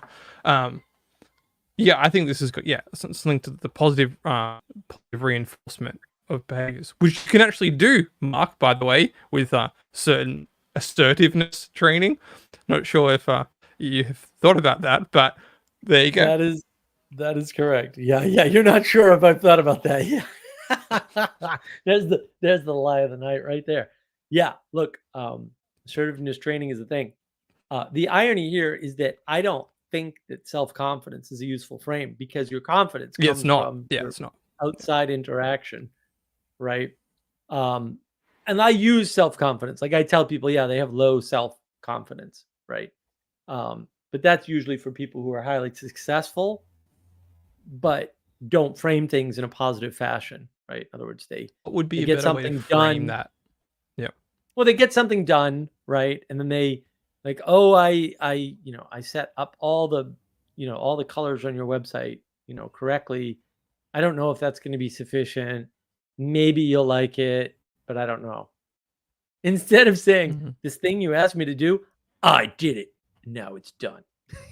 It's like, because you don't, right? In the first scenario, you're anticipating a negative outcome from a positive accomplishment. It's just not good for you. And so that means you have low self-confidence, but your confidence comes from interacting with the world. And so when you're good looking, you have good interactions with the world, things are easier because other people are making them easier. And so when you come into a new situation, you're just like, yeah, whatever, man. Whenever I come into a new situation, it goes well. So why am I going to make it bad, right? And that includes being on camera, I think there's also that sense of the loss of sentiment and character within the Western society. That lack of presentation or being presentable or holding to a certain standard has also led to this kind of mundane ugliness or casualness that obviously projects out to others. And if everyone's treating themselves as casual or mundane, or interactions or relationships in the world as kind of utilitarian means to an end, then of course that's not going to look desirable. It's not, you're going to avoid those people that treat you way that I'm just using this conversation for my own ends rather than for the betterment of the community or the content or the company or a higher ideal or yeah. whatever, like something outside and above yourself and the other people in the conversation. This is the problem with Vervaeke's work. We're all going to get together and manifest something larger than ourselves. That's a seance. Technically, like, I studied the occult. That is a seance. That is an attempt to resurrect, manifest, grab a spirit and give it power in the material realm. That's what it is. Technically, don't do that. Please don't do that. I did want to. Yeah, if you want a haunting connection, that's what modern dance music does. We're all going to get together, sweaty in the pit, and I'm going to raise up the volume and the tempo, and I'm going to get everyone has to get in, 3 arms up in the air. We're basically in a circle, imbibing a spirit or having an experience that's meant to be higher than oneself. It's a form of manifestation. A lot of these dance contents, and they do every trick in the book to get you to participate for as long as possible.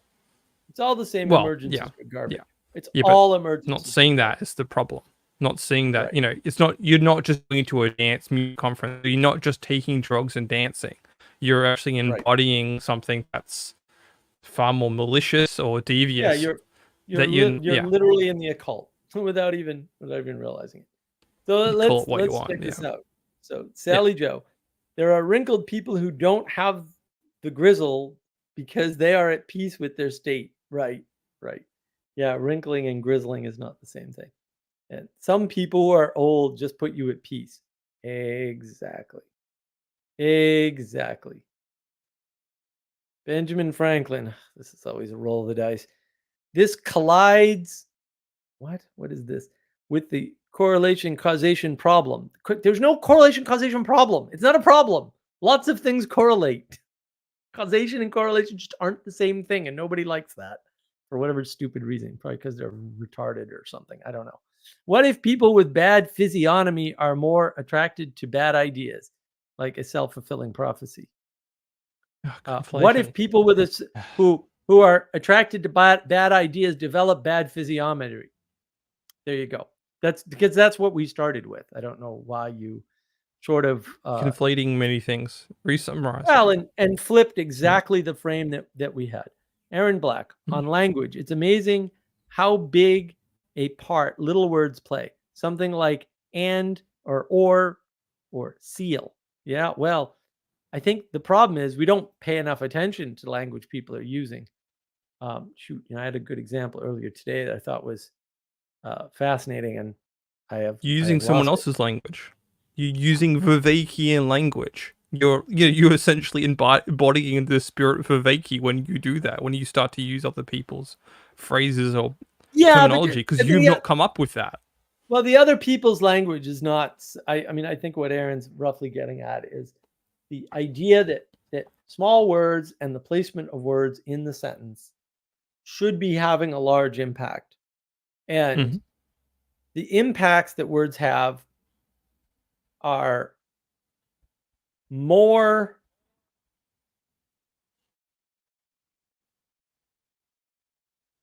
about our unconscious than our conscious. And so a lot of times somebody will say something like in the spirit, right? Versus the spirit of. And those are very different statements. And we don't pay attention to how different those statements are. And so we lose our ability to switch Propositions. contexts correctly. It's a proposition too. You're changing the inference. Yeah, it's which is a tell. You're not properly attuned to the world, you could say, which is difficult. Yeah. Well, and I think people get wrapped up in a lot of things like causation versus correlation, and it's like it's not versus. Like causation and correlation are two separate things, and they just don't have any overlap. Like I don't know what to tell you. One can disprove the other. That's an overlap. That is an exclusionary principle. Like okay, if there's no correlation, then it's deleted from the realm of causation. Fair, right? But the inverse doesn't work at all. And a lot of people are using this symmetrical idea. And I think that's cognitive overload. I think when you load up your mind with stupid things, you stop being able to reason correctly and to use your rationality and to employ logic. Logic does not say A equals B and B and therefore B equals A. That is not logic at all. Like, no, that's not how that works. The symmetry is not implied. The symmetry has to be stated. And again, this goes back to Aaron's comment, right? Like the difference between something that's implied and something that's stated is huge. And yet, it's one little word. And we conflate those two. We're conflating the future with the past. We're squishing time. And it's a big, big problem. But again, it manifests in meaning crisis and then bang. And then, with people having access to every stupid thing in the world all the time, we see outliers and we go, oh, the IRS took that person's house. They must be taking everybody's house when they don't pay taxes, even though any cursory look at the numbers will tell you the IRS is not going to take your house, man. They're just not. First of all, every time I look into one of these IRS took my house things, they've owed taxes for 15 years. Like, it's not a new thing. Like, it takes the IRS a long time to do anything. One time the IRS owed me money. They just owed me money. And they had sent me this notification that said, we received your blah, blah, blah paper. And I was like, well, I sent my tax returns in all at once in one envelope. So I don't know what this means. But it didn't come with any other instructions. So a year later, they got back to me and they said, you filed your blah, blah, blah paper late. And I was like, dude, literally filed all my paperwork at exactly the same time in exactly the same envelope, which you told me you received. I don't know what else to say. And then what they did was they said, well, because you did that, there's a charge. And because there was a charge, we built up interest. And now you owe us like $4,000. And I was like, this is my first notification that anything untoward has happened. And you're telling me a year later, I owe you $4,000. And because I owed them $4,000, and in fact, for that next tax year, they owed me $4,000. They took my $4,000. And I was like, you sons of bitches. You owe me $8,000, you pricks. Right. And you notice they only took 4 to cover the 4 to get it to 0, but it was my 8. We don't notice little asymmetries like that, but they're not little asymmetries.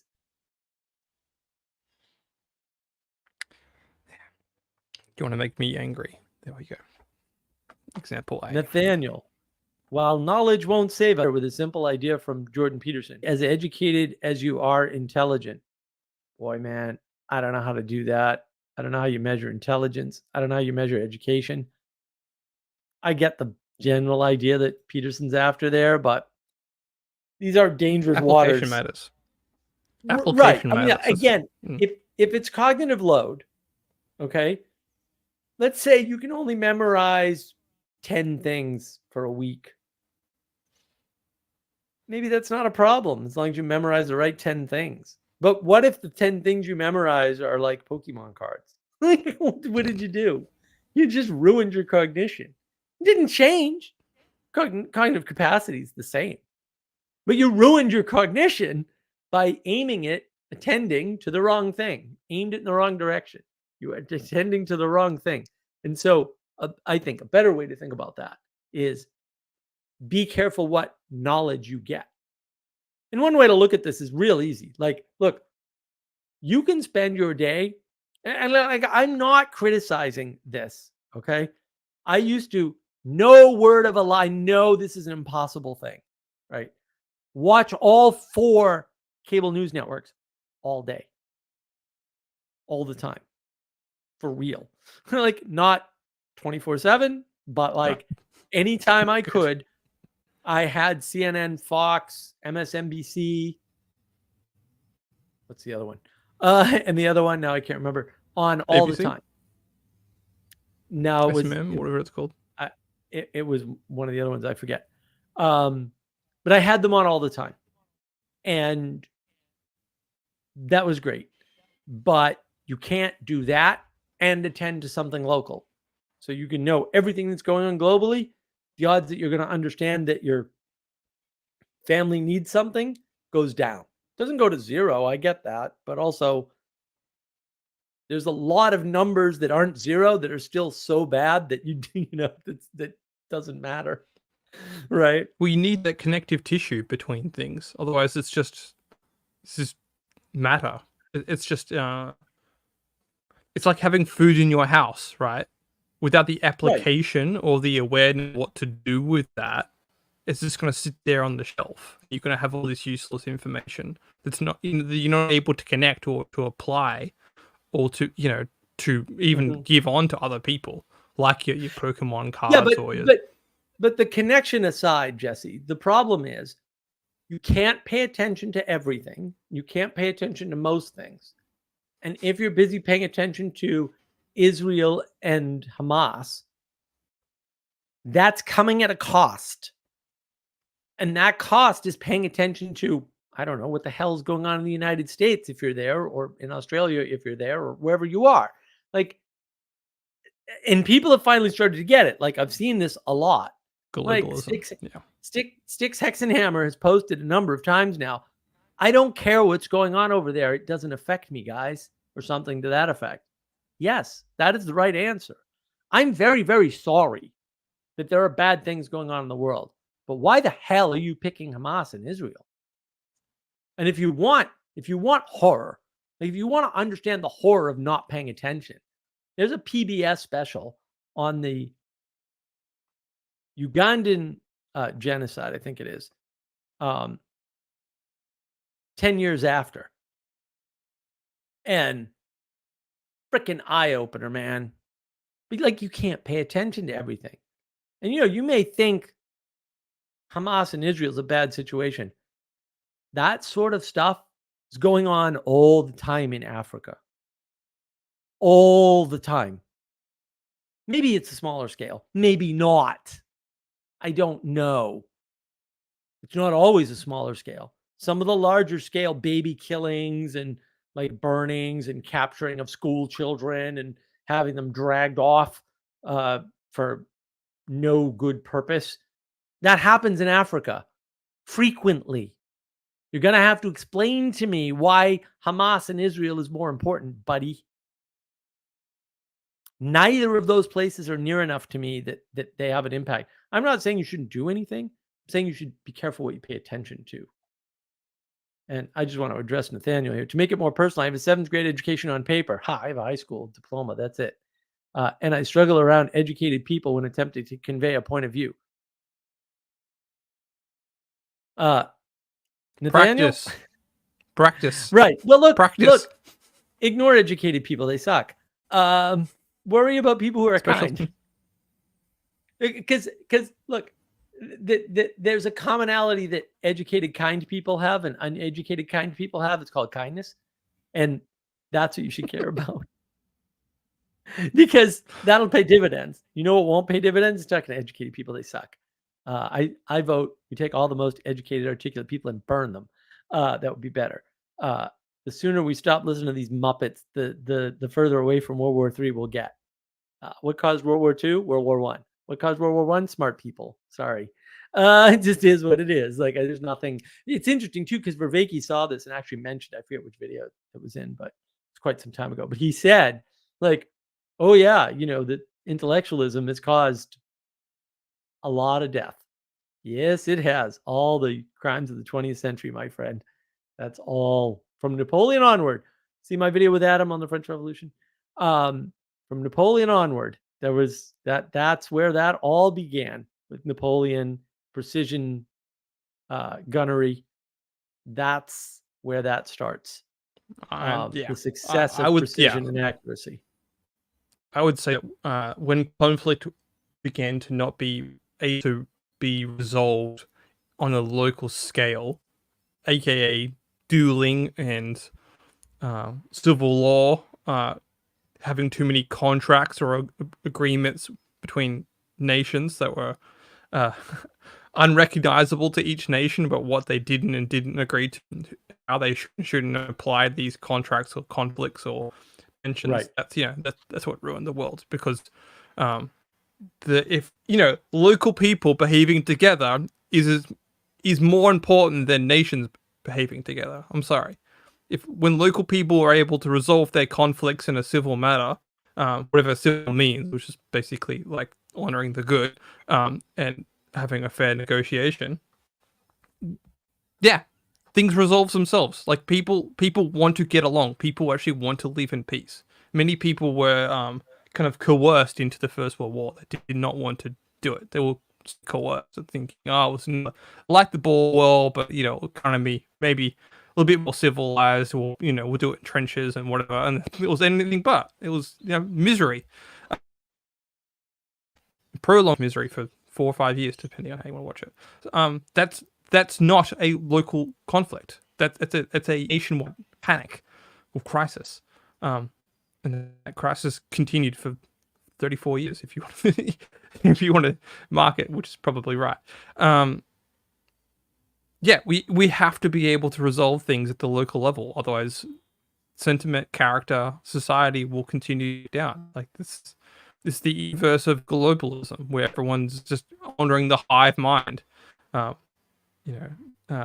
Andreessen, I think, put it right, where he said, it was the spirit of the current thing, and you've been able to watch that, and everyone's been able to track that since COVID. I think COVID's been this great crystallizing of much of the panic. The fake news virus scam just dumped a lot more skepticism. It's a fake. I think Peugeot put it rightly. It was a false god or a false idol or religion that inserted itself. His speech really nailed it. I wanted to address Aaron Black on the cost of attention. Well, I don't know if there's a cost to attention. I think attention is inevitable. The question is where is your attention going? Have you heard a version of Brett Weinstein's time traveling money printer? No.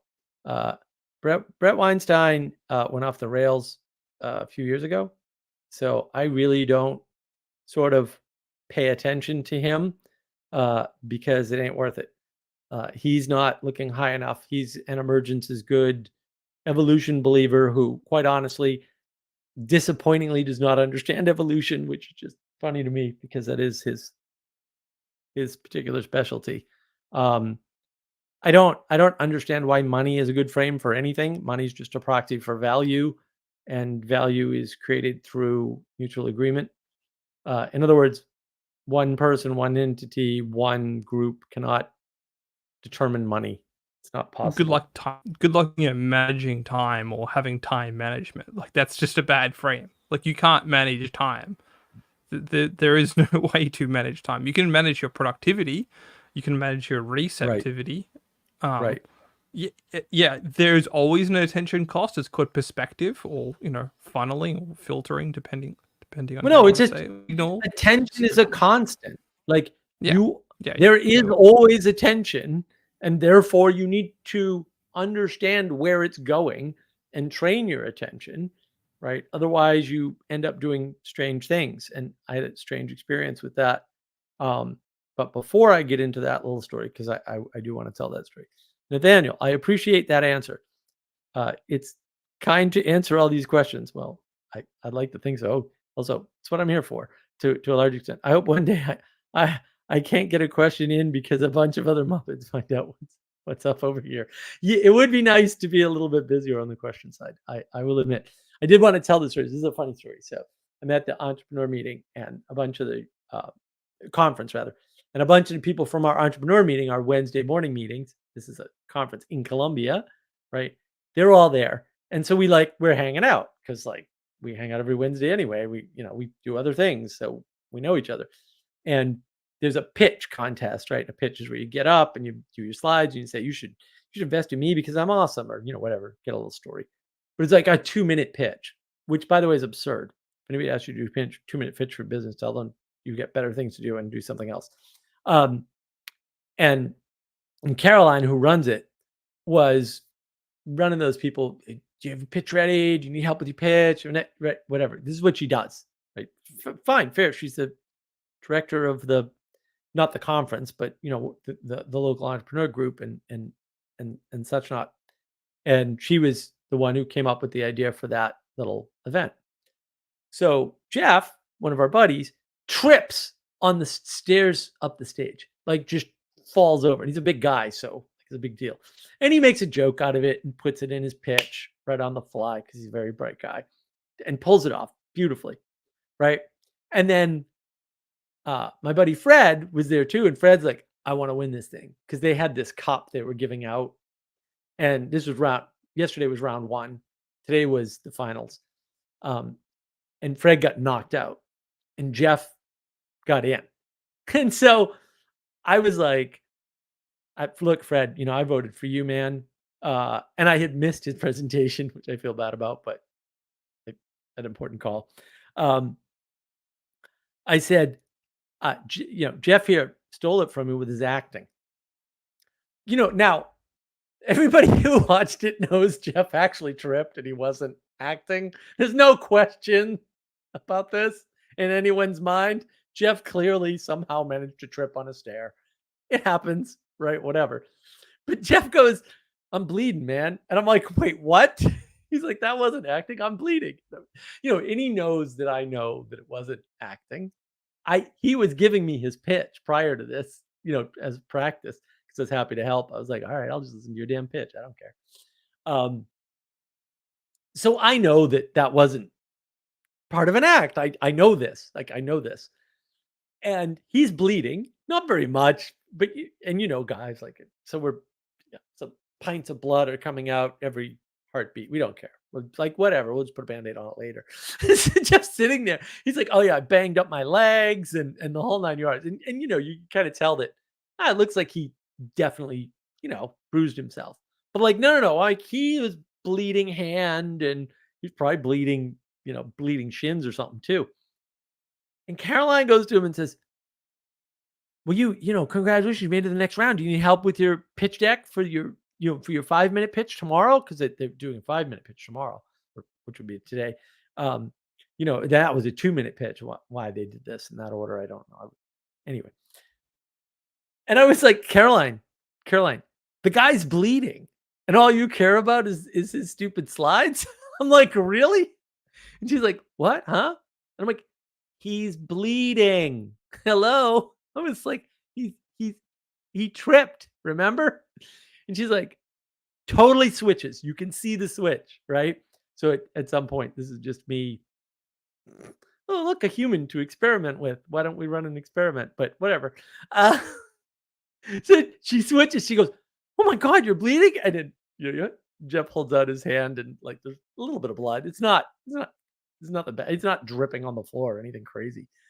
And she's like, "Oh my God, we can get you like a band-aid.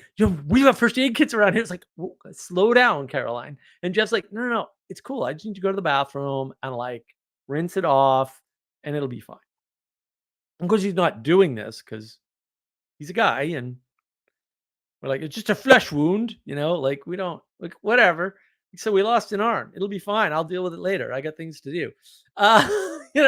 So she like flips out in the other direction. Is it all like, "Oh no, we've got to get you, first aid and ambulances and whatever and blood and this is terrible." And it's hysterical to watch.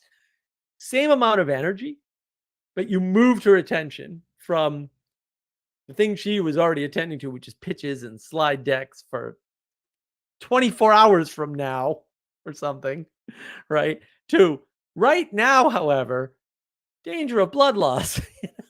Like, and then she's all in on that. And it's just funny to watch people do that. Your attention doesn't go away. It's always there unless you're asleep. Then it just moves into your head entirely and makes you dreams or something. Well, it's why you need to sleep. You actually need to log your. Right, but you see, that's the thing. Like, your attention is always there. What you pay attention to matters. How you're framing the world matters. Listening to other people matters. Like all these things are super important because that's what makes up reality. Reality is fungible, right? Reality is going to manifest differently based on whether or not you pick up your Muppet cup to drink, right? Or your teacup to drink. Different reality once I drink. Reality is the tea is good. Scott Adams moment. That was a very Scott Adams moment. Let's all take a sip. Well, I mean, it matters. I mean, I don't like the forced synchronicity, but that's him saying, "Tribe members, do what I do. I am your leader." And like, I'm not like whatever. I mean, you have to do that. I just, I'm not impressed. I'm just not impressed. And I like Scott Adams. I have his book Win Bigly, which is good. I read it when I was in Scotland. Is it good? Is it good?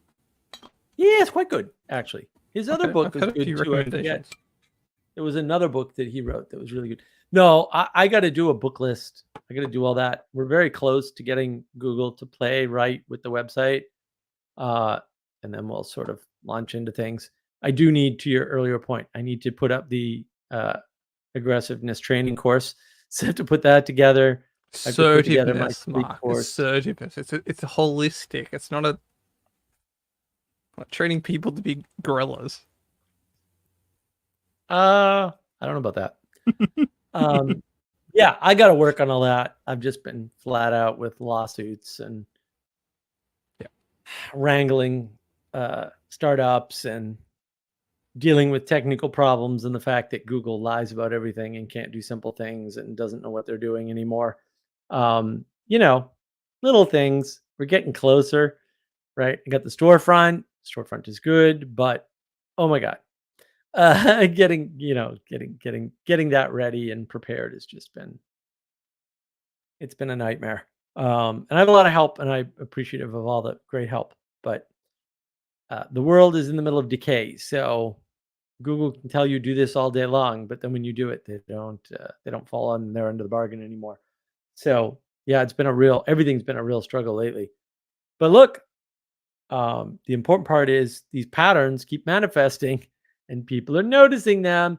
And that Jonathan Peugeot ARRRG talk was so good. It's so good. Yeah, I was just like, much better than that Peterson's. I've only seen one of them, but yeah.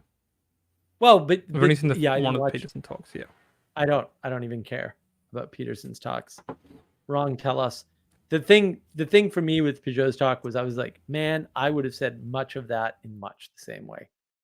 And the fact is, he kind of got it. Like, he's figured it out. He's like, oh, Peterson just doesn't use the God word. I know. I'll use ineffable. And I'm like, yep, there you go. That is correct. Use ineffable. Problem solved. Now you can do all the Christian talk as long as you avoid the other Christian talk languages and get the Christian point across without being too Christian and scaring people. Yep, that is true. I saw an interesting clip of Peter Boghossian, who's an elusive figure, but he actually quite savagely critiqued the ARRRG conference in a very interesting, very sly but a very interesting way.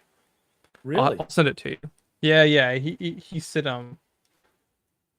well, yeah, I know. I have my own sort of discussion group over here in Sydney, and I said one of the broad problems with, you could say, anyone who likes the term right is that we have lacked the organizational skills for a very, very long time. And so anytime we see organization happen in our frame or our bucket, we get really excited about that.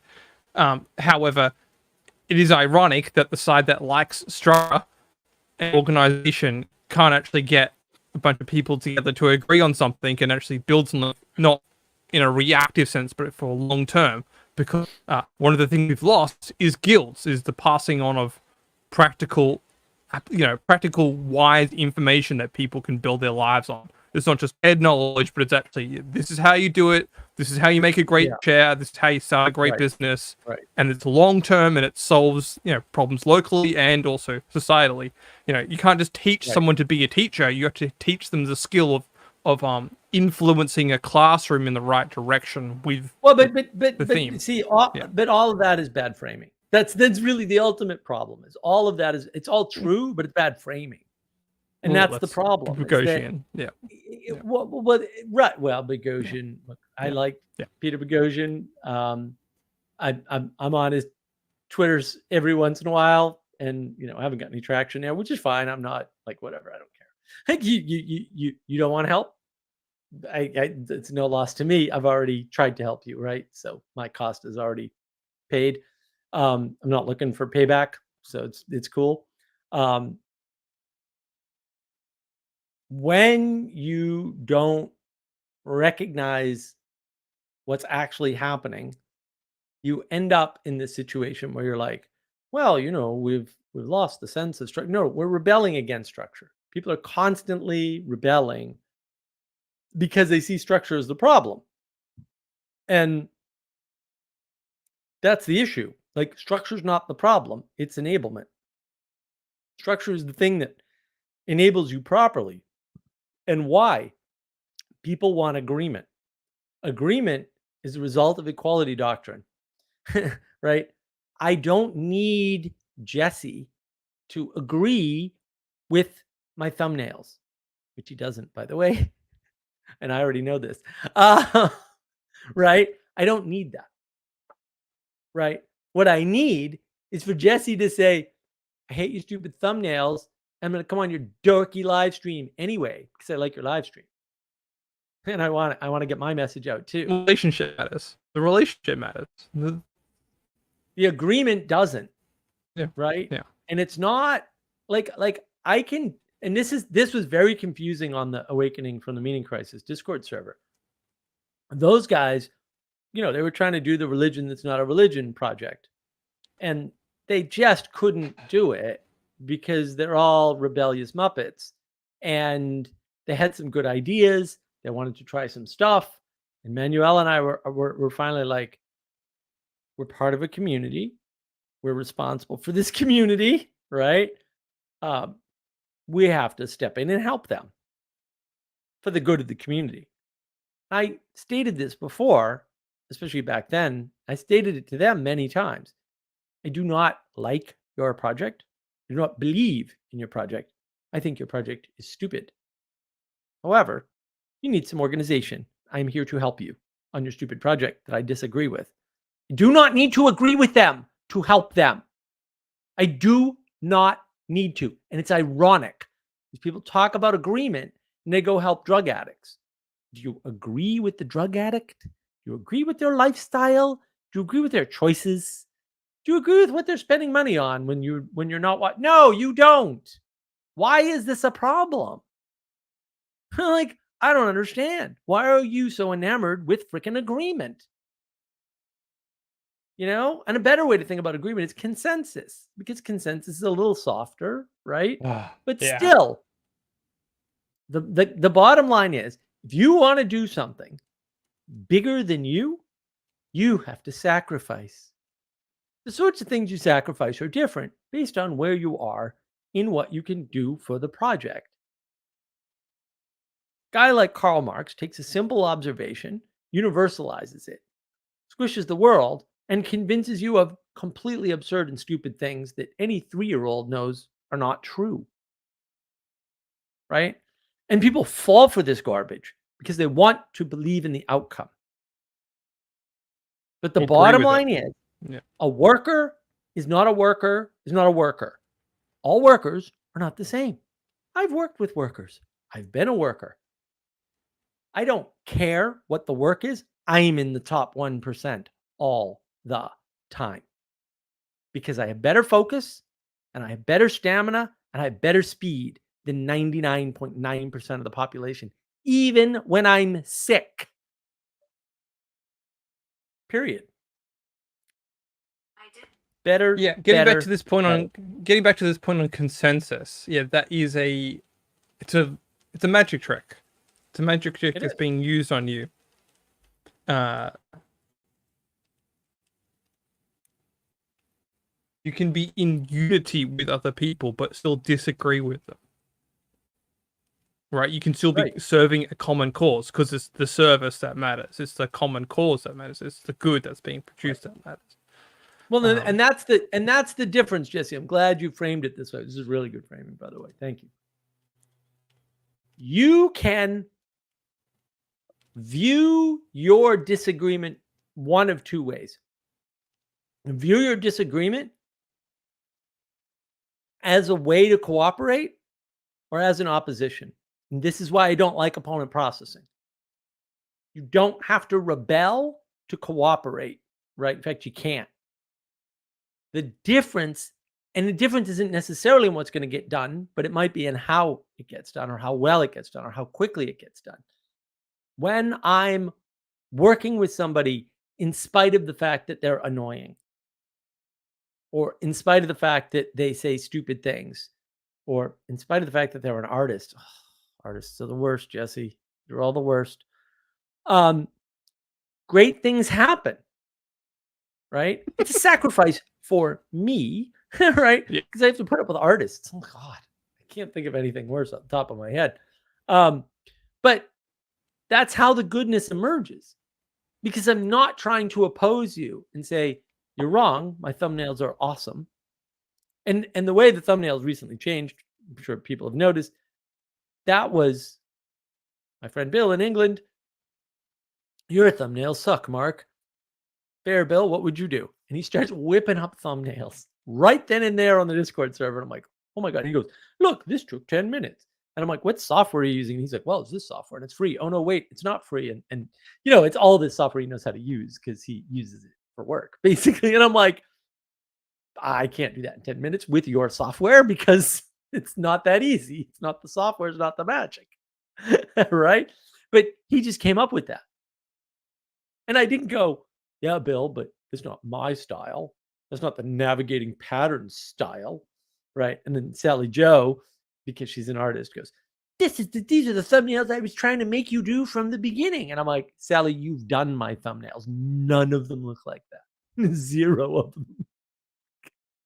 You can tell me that's what you were trying to tell me to implement, but you couldn't implement it either. So, and sure, you know, when you see the right thing, you go, oh, obviously that was the right answer all along. Like everybody does that because you kind of have to, right? You kind of say, oh, look, reality was correct all along, but reality manifests in the moment. It doesn't, you know, it wasn't necessarily there before, right? And so now we have a great new thumbnail format, and someday I'll get around to fixing all of the old thumbnails and putting the new format. At least I tell myself that every day. And a new logo. Logo's not changing anytime soon. We've got it in vector format now, so that's way better. It's not good. It's not good. Disagree. It's fine. If somebody doesn't make a new logo, we definitely want to adopt a new logo because I'm going to focus on thumbnails. I've suggested it. By the way, everyone. Oh, lots of people suggested lots of things. I'm not. Yeah, absolutely. Well, I've actually built, but no. Anyway, we'll go into that later. Hold on. Taco169, the dynamic duo is back. Can neither confirm nor deny that I skipped the last half of Scorsese. What? Sploodle to be here. Well, you don't have to confirm or deny anything. No one's going to ask. Are you talking about the woke Scorsese movie that's out right now? I don't know. Is there one? I don't. Yeah, Flowers of the Blue, whatever it's called. Oh, I don't. It's meant to be good. I know. I think directors should quit by their head. I think there's a certain cap off. Tarantino said that. It's like, I only want to make 10. That's good. I want to be known for 10. 10 great works. You know, Homer wrote 2 great books. In fact, the Greeks preferred the Iliad. I just learned this over the Odyssey. It was the West that preferred the Odyssey. Now that should tell you what if you've been paying attention to history, because the Odyssey is the magical one. You've got the Trojan horse. You've got this reminiscent. You go to this. You go to the Lotus Eaters. You go here. You're going back. You go to there. It's this whole sort of eternal return pattern. But no. That's not the Iliad. The Iliad is a dense character study of the gods, of the people, of the place, of the tragedy. You know, and it's the most subjective experience too, because, you know, there's Homer's showing you what's happening and then also moralize, poetically telling you in symbols what's going on. And then at certain points he pulls back and just shows you what's going on. But the Odysseus is all just one direction. It's all just how great my fantasy or how great this West is, and the failure to integrate back home. Like that's there's your 2 worlds mythology right there. you can have the happy ending if you want. You can have the happy ending if you want, but this is it's not everything's that way. It's weird. There's no such thing as a happy ending. We all die. Like I don't know what to tell you. I know. Taco169. Lucas didn't stop. Why should Scorsese? Yeah, because he saw what happened when Lucas didn't stop. That's my argument. Like, yeah, Lucas just got worse. over time. He definitely should have stopped I don't think and he done was. something else. I think he was portrayed. I actually think the prequels aren't as bad as people think. You're just rooting. No, for the they're wrong not. side. They're not in hindsight. But look, the guy can't write. Like, I don't know what else to tell you. He's just terrible. All the best didn't make the lines, better Star Wars. all the best lines in the first 3 movies are ad libs for real, like well documented. You know, like the "I love you, I know." The script that freaking Lucas wrote because he's 3 years old was "I love you too." Like, dude, like that's way out of character, and B, dumb. Like what is wrong with you? Like, come on. Like, it's supposed to be dramatic. It's, like, I don't even like think, how did he write that? Like what lobotomy did you get before you freaking took pen to paper on that one?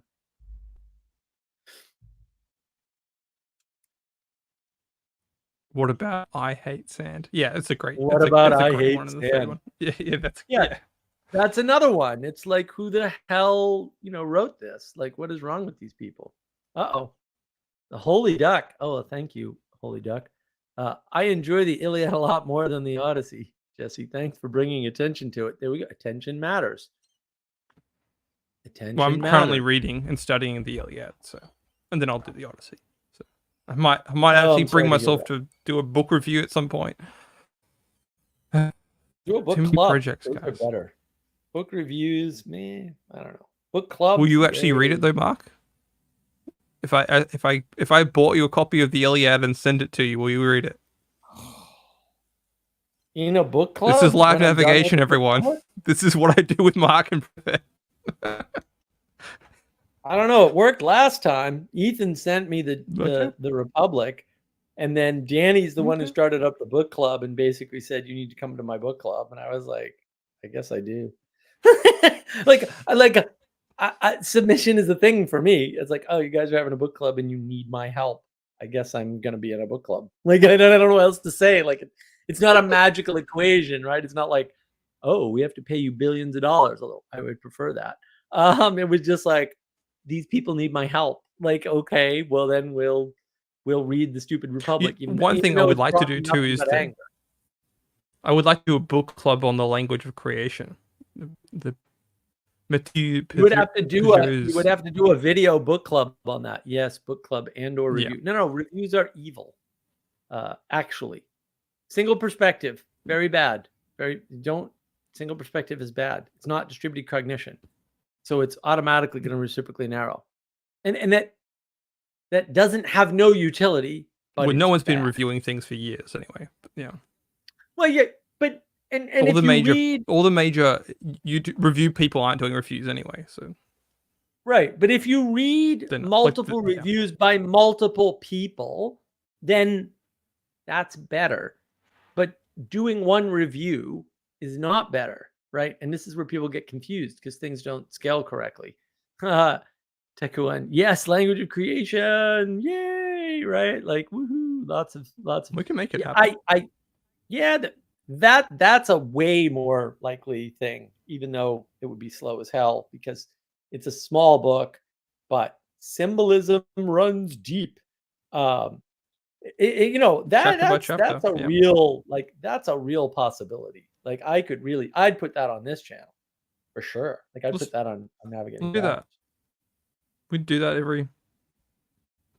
How many? Like 60 chapters or something? There you go. It's a whole year.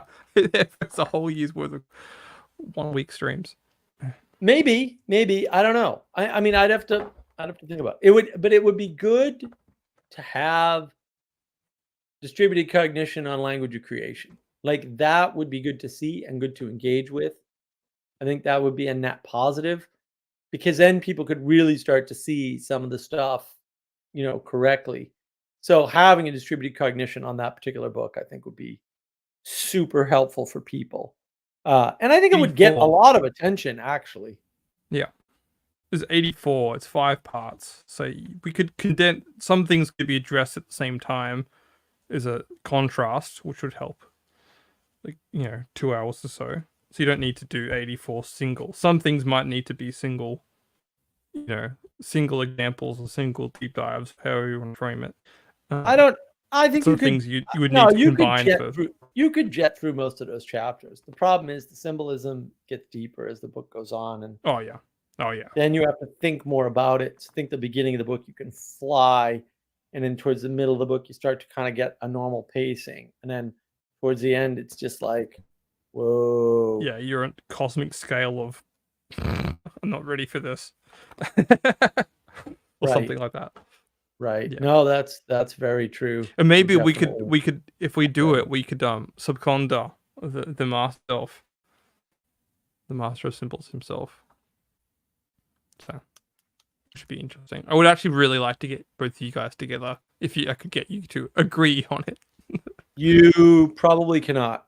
Although I had some indication that that might be changing. Okay. No, I know he's wanting to break away from his brother a bit. So. Well, yeah, I don't know what's going on with all that. That's an interesting idea. Benjamin Franklin. Here's somebody who's been told he's much smarter than he is. Odyssey kind of gets a bad rap. I don't know about that. It's a simple hero's journey. Oh, good Lord, no. A less true statement could not be made in English that focuses on an individual protagonist. What book did you read? Just flip those around, mate. Yeah. Iliad focuses on collective agencies. What are collective agencies? I don't even know what that is. Wait a second. Wasn't the Trojan horse at the end of the Iliad? Yeah, there we go, baby. The Trojan horse is nowhere near the Iliad. They don't even take the city in Iliad. That's the Odyssey. And it's actually done as a back projection. It's a hindsight. It's like, oh yeah, this happened. This is how we did it, by the way. It's not a major part. It's a what do they call it? Flashback scene. Yeah. Uh-oh. Danny. I'm interested in a book club on language creation as well. Danny, you got me into enough trouble with this stupid Republic book club. I'm not listening to you anymore. Benjamin Franklin. Oh. Like, look, I run into this on Twitter all the time. People are like, don't you mean XYZ, blah, blah, blah, blah? And I'm like, no, I think I meant exactly what I said. And then they're like, well, you need to explain this. And I'm kind of like, I did. And you don't get it. And I'm okay with that. And you're probably not, but what do you want me to do? I can't explain everything to everyone. It's like, you get a concept, you put it into Wikipedia, you quickly look for the buzzwords and the content things, and you go, hey, it's that.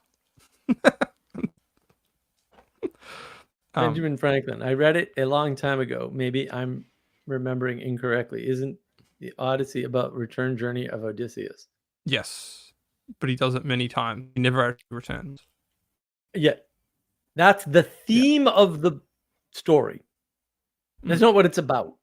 Those are different things.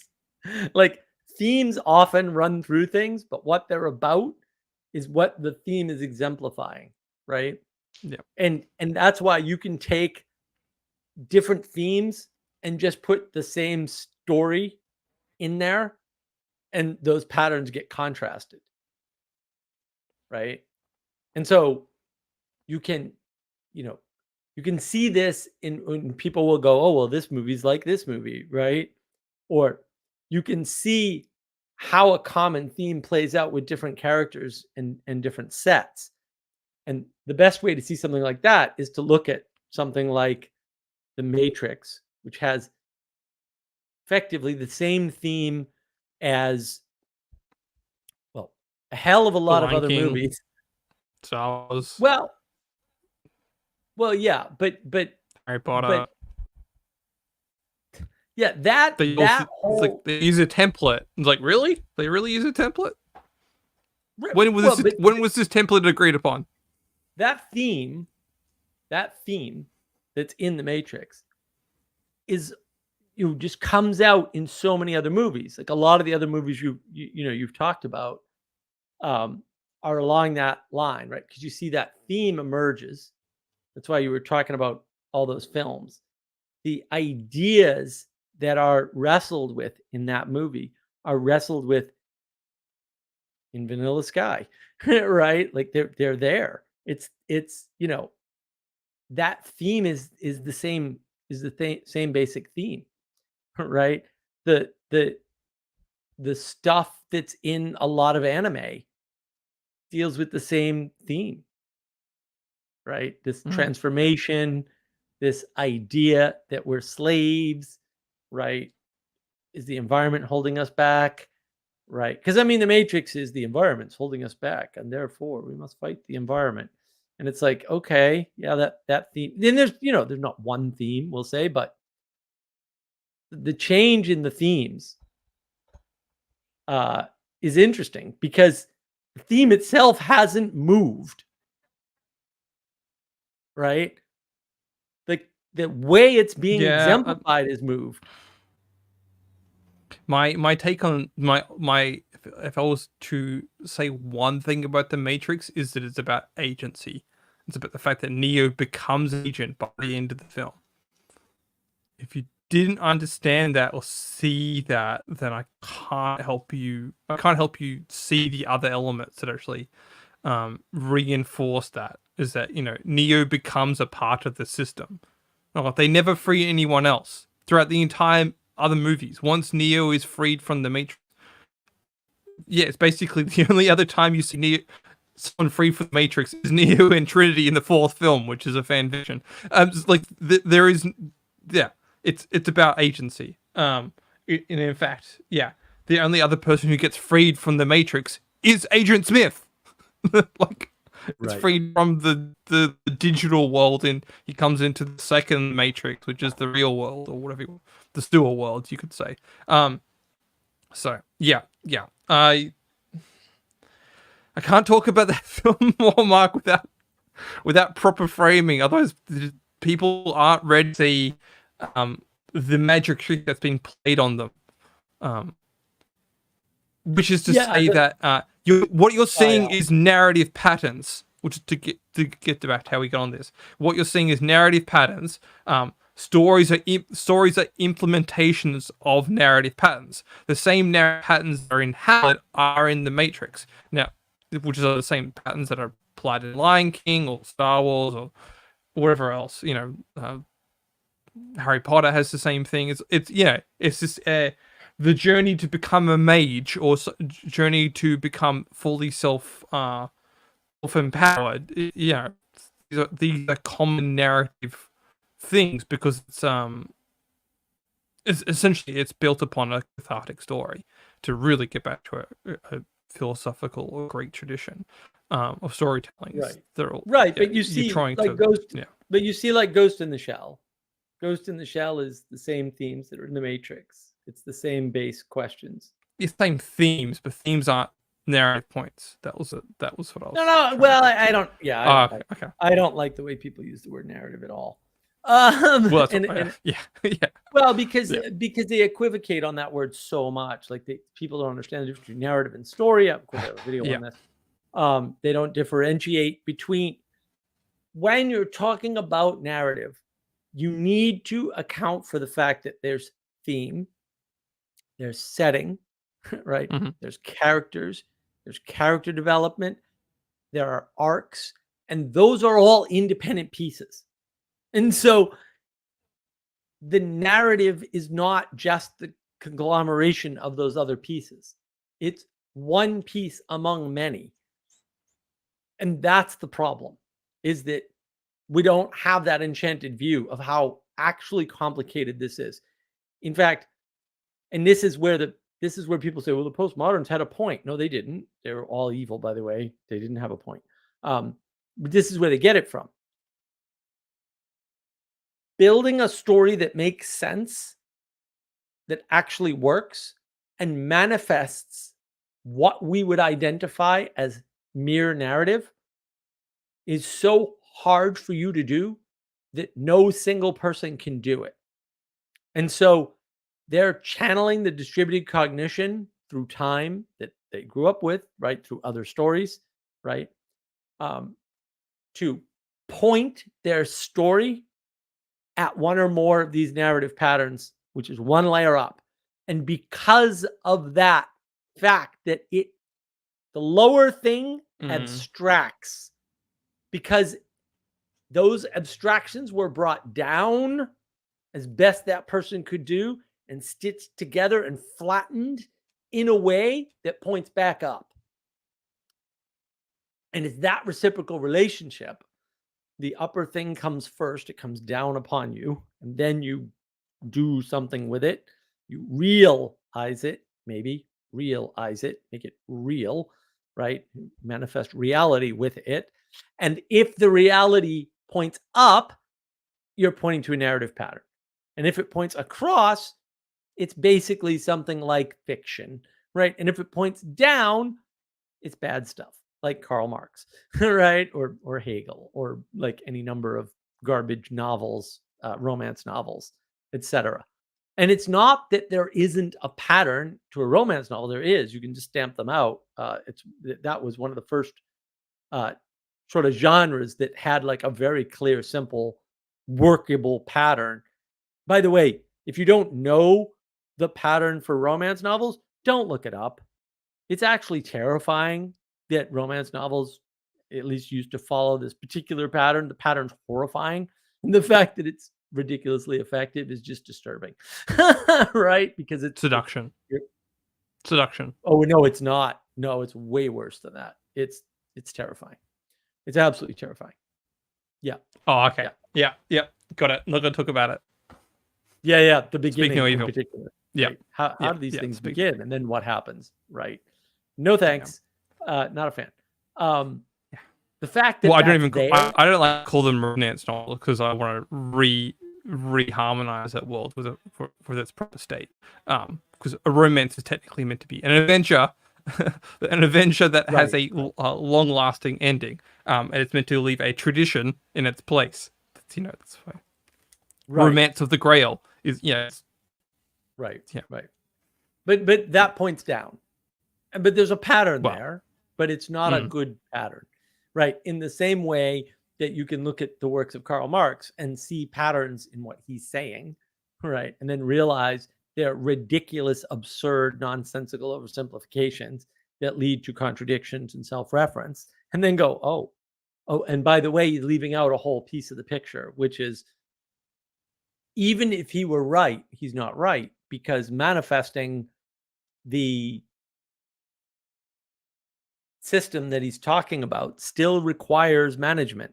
It still requires someone at the top. It still requires a hierarchy. It's just that he's not, and any communist or socialist is just hiding the fact that, well, there's still people at the top.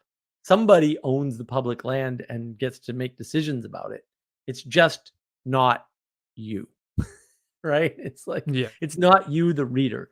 It's me, the writer, the author, the person who came up with the idea. Obviously, I'm the one that came up with the idea. I'm the one that needs to be in charge of this thing. That's very much the ethos of Karl Marx and many modern philosophers too. And many moderns in general, right? Or what we would call moderns.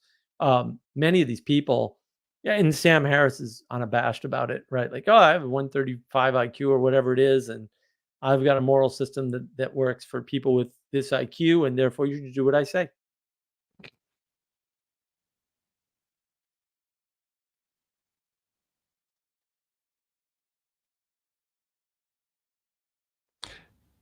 Yeah, there's always going to be different archetypal roles that people fit into.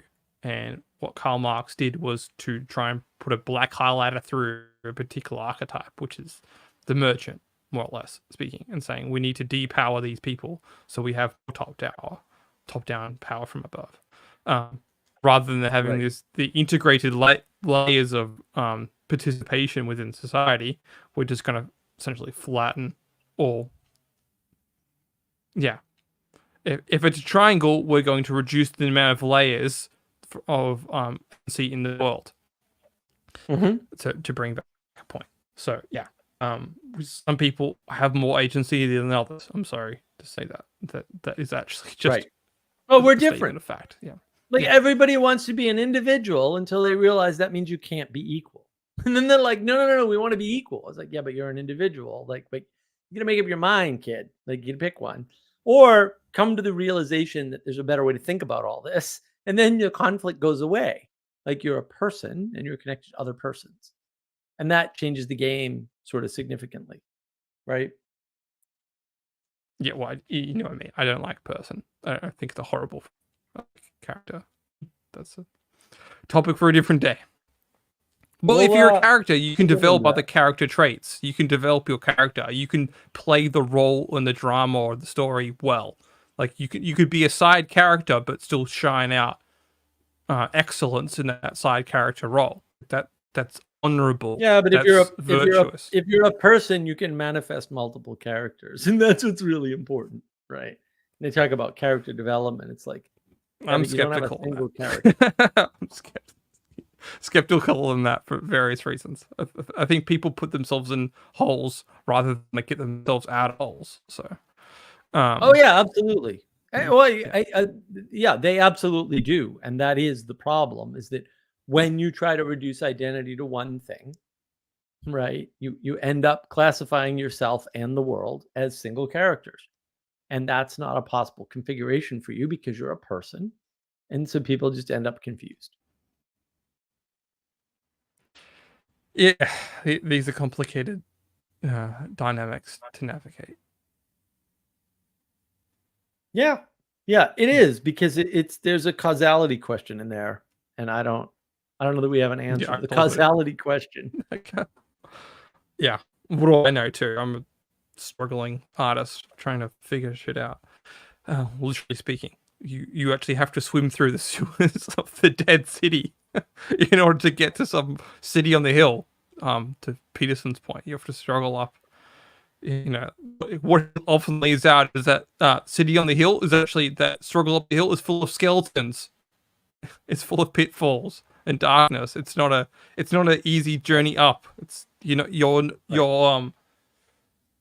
right. The struggle is the thing. Like the struggle is life, and that's what people are like. I don't want to struggle. It's like, well, you don't want to be alive. And then they wonder where the nihilism comes from. I'm like, duh. I don't understand why this is so hard for you to get. But that's very much why you need to integrate your werewolf tendencies to last week's point. That's right. Benjamin Franklin. People do seem to demonstrate different characters in different situations. I mean, different identities because everybody has more than one identity. Probably. Work personality is a great example. Well, any personality is a great example, but that's just your identity in that situation.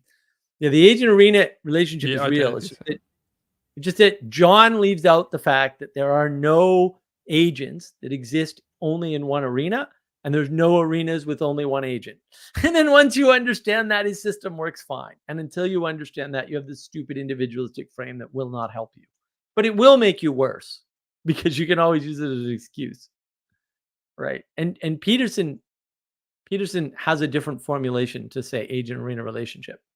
But he talked about it in Maps of Meaning, which begs the question, where's this stuff coming from? Which is a good question to ask. Like, who came first?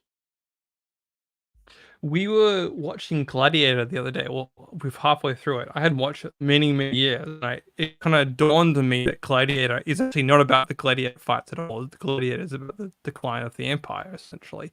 That changes how you completely view the entire film. If you stop viewing it as this sort of framing about this one character's journey from low high low, whatever you say like that. Stop viewing as one vocalization of the narrative, or what would be easier for people to understand.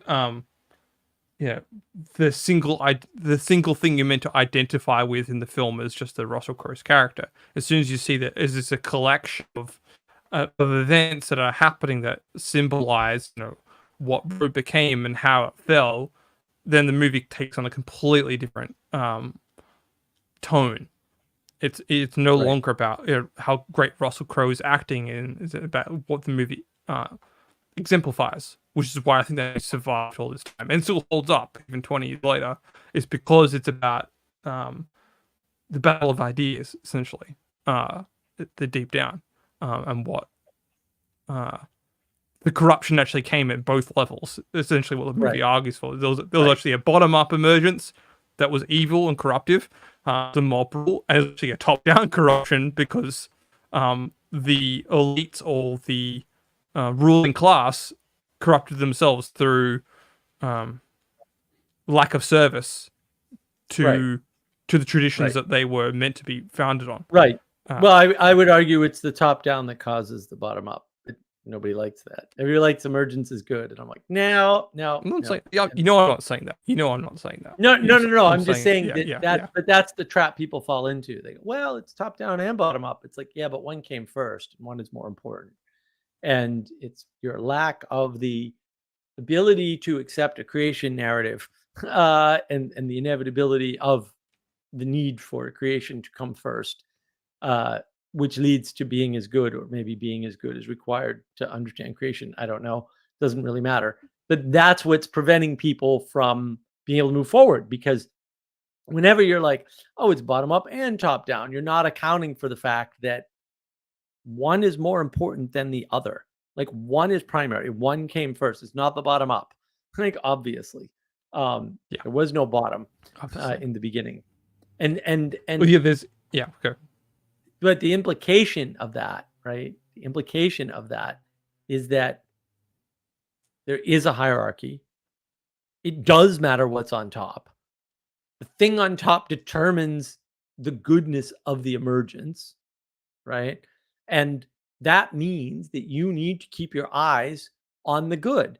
But also, the reason why a good movie is good, like Casablanca or the Maltese Falcon, which is fantastic, or Dr. Key Largo, or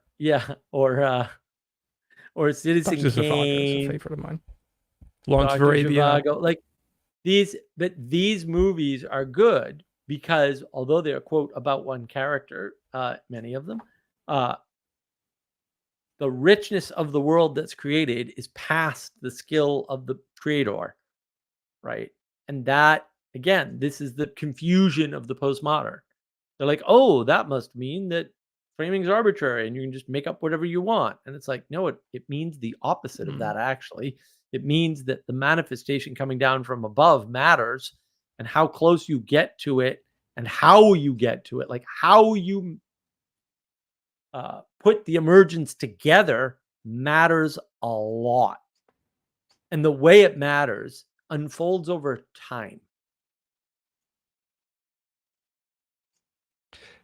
Yeah, those are great points. To to reinstate that, there's actually a funny thing I read of when we were watching that Gladiator movie, which is it starts with the war with the Gauls, right? And this is meant to be the last war with the Gauls, and the Romans win, and it's with Marcus Aurelius dies. And I said, Christina, it's funny that they're saying, oh, we finally won against the war with the Gauls, and yet given time, it's actually the Gauls that rule over Rome at the end. So this is the thing, the corruption and the top down. It was already, they think they're winning the last great war, but really it's just the start of a new set of events where the you could say the long lasting power structure actually won out in the end, which was the Germanic and the Roman, which is There's a reason why that movie starts in that place. It's not just because it's an epic battle scene and we need to identify characters that are great. It's actually starting with a thematic thread that if you don't know these things, if you don't have that, I wouldn't say sacred knowledge or secret knowledge, but if you don't have a proper alignment to the complete overarching story, you're going to miss out what the narrative is telling you, or how the narrative. Yeah, I would push back. Exemplifies the truth. The less analysis you do, the better the movie is. That's any movie you can enjoy without understanding is a better movie. It's just a better movie. Like, the less gnosis you need, the better off you are. And I think that's really the problem, is they're so focused on Well, I was truly trying to point out the understand that way. richness of the story. I was not trying to put to the No. I don't think richness has anything to do with your conscious awareness of anything. I think it's quite the opposite. The more consciously aware you are of most things, the less rich they become, because you're not engaging with them at a visceral level. And yeah, there's a problem with that when you have flat media. The movie is literally flat media, but also it still holds, right? It still holds because the postmodern ethos is born from flat media. Just books. What would be just the screen? What would be an example there?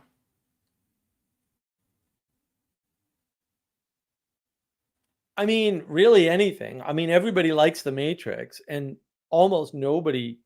Like when I tell people, no one ever actually escaped the control of the machines. They're still in control of the world. Like nothing changes as a result of Neo is not freed from servitude to the robot computer god. Like that never happened.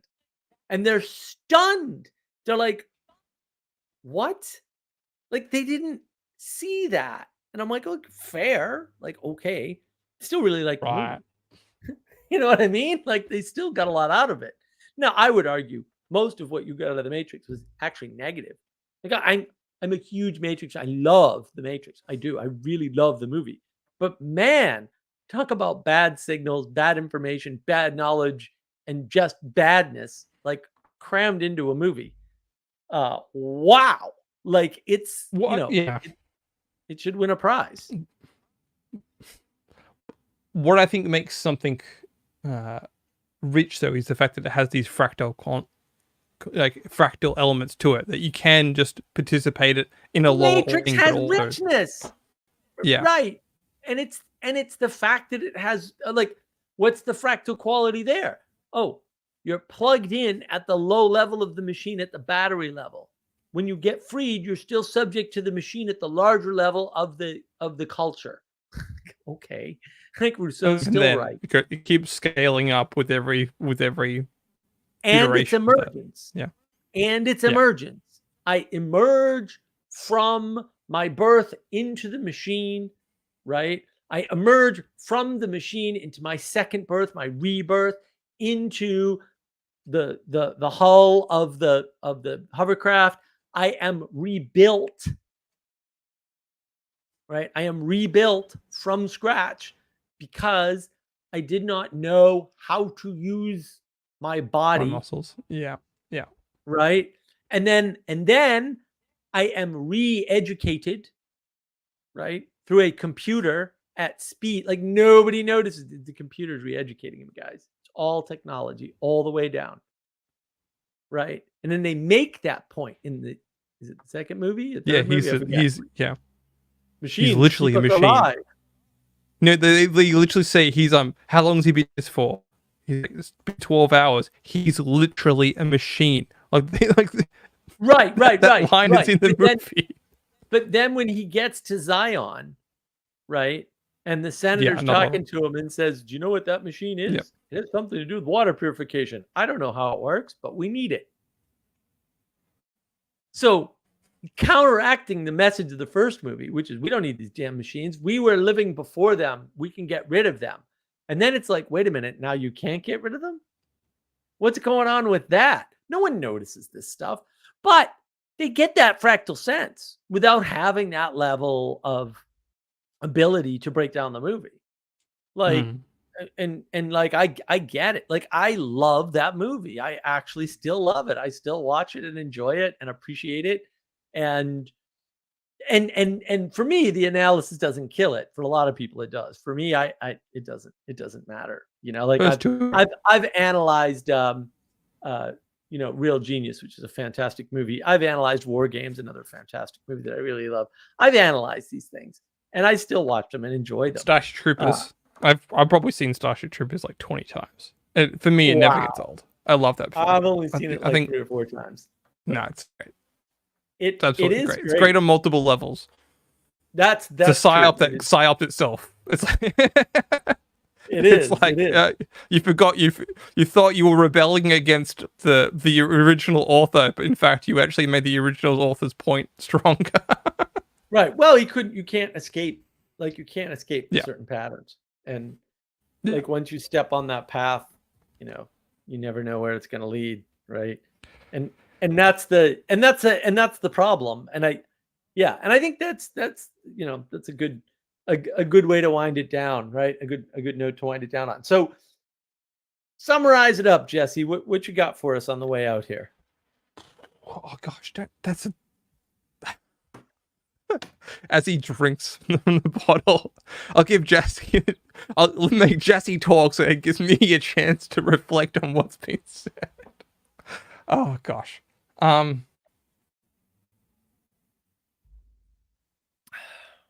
know my tricks too well. You're not going to escape participation in the real world. Ooh. I like that. And that participation for me is going to follow these patterns, these fractal patterns. And they do coalesce in language, in expression, in thought over time. Like, they do turn into something deeply interesting and important. And there's nothing you can do about that. Like these are inevitable ways of interacting with the world and interfacing with the world. So yeah, like you're going to get stuck in certain things, and you're going to start seeing these themes over and over again in the ARRRG conferences, in the speeches, right? Jonathan Peugeot's been on a freaking roll. His talk at Chino about the world is decay. It's like, wow. And then his ARRRG conference talk. Wow. And in one way, they're not a continuation of a theme, but actually they're a continuation of a theme. And then once you see it, you can't unsee it. And that's really what I'm trying to do, is tie all these things together and show you, no, this meaning crisis thing is everywhere, and it's being seen by everyone at different rates, right? But people are starting to really, really bump into it. And you don't have to be fearful of that. You can be grateful that, things are moving towards order. Now, how much chaos will still manifest, because the momentum of chaos is still a force in the world, I don't know. But there is a shining light in the distance, and you can move towards it. And moving towards it, as Jesse said, is your mode and method of participation. And so I appreciate everybody being here today and participating in the live chat, and hopefully in the comments down below if you're watching this not live. And I'm still happy to do these live streams, even though I'm dog tired, man. I'm gonna sleep tonight. Let me tell you, it's gonna be a good night's sleep. And be of service. Be of service. Be of service to others. And look, we're coming up on all kinds of travel. So next Friday we should be able to do a stream. The Friday after that, we're definitely not doing a stream. The Friday after that, no stream, right? That's probably Thanksgiving. So yeah, we're gonna be light on streams, I think, until I think we got one more, and then it's gonna be December. So just a warning. And if you like what you see, like, comment, subscribe. If you want to see Language Creation Book Club, put your hat in the ring for that. Whether you want to actually participate in it or not. And I know they've done them before. Send in questions. Yep. Had one. Yeah, whatever you want to do. I mean, obviously, if there's enough interest, then probably just have to do it at some point. Whether we do it as live streams or record it or whatever, we'll figure it out if that's what people want. But look, the holidays are coming up. Things are going to get busy. Probably not, like I said, not going to have as many live streams, unfortunately. But I'll try to do as many as I can. And have a great week, everybody. And I'll see you next week. If you have any ideas for a topic for next week, leave them in the comments. And other than that, look, just participate with your eyes to the good, with as many people locally as you can, and filter out all the noise of the things you have absolutely no control over.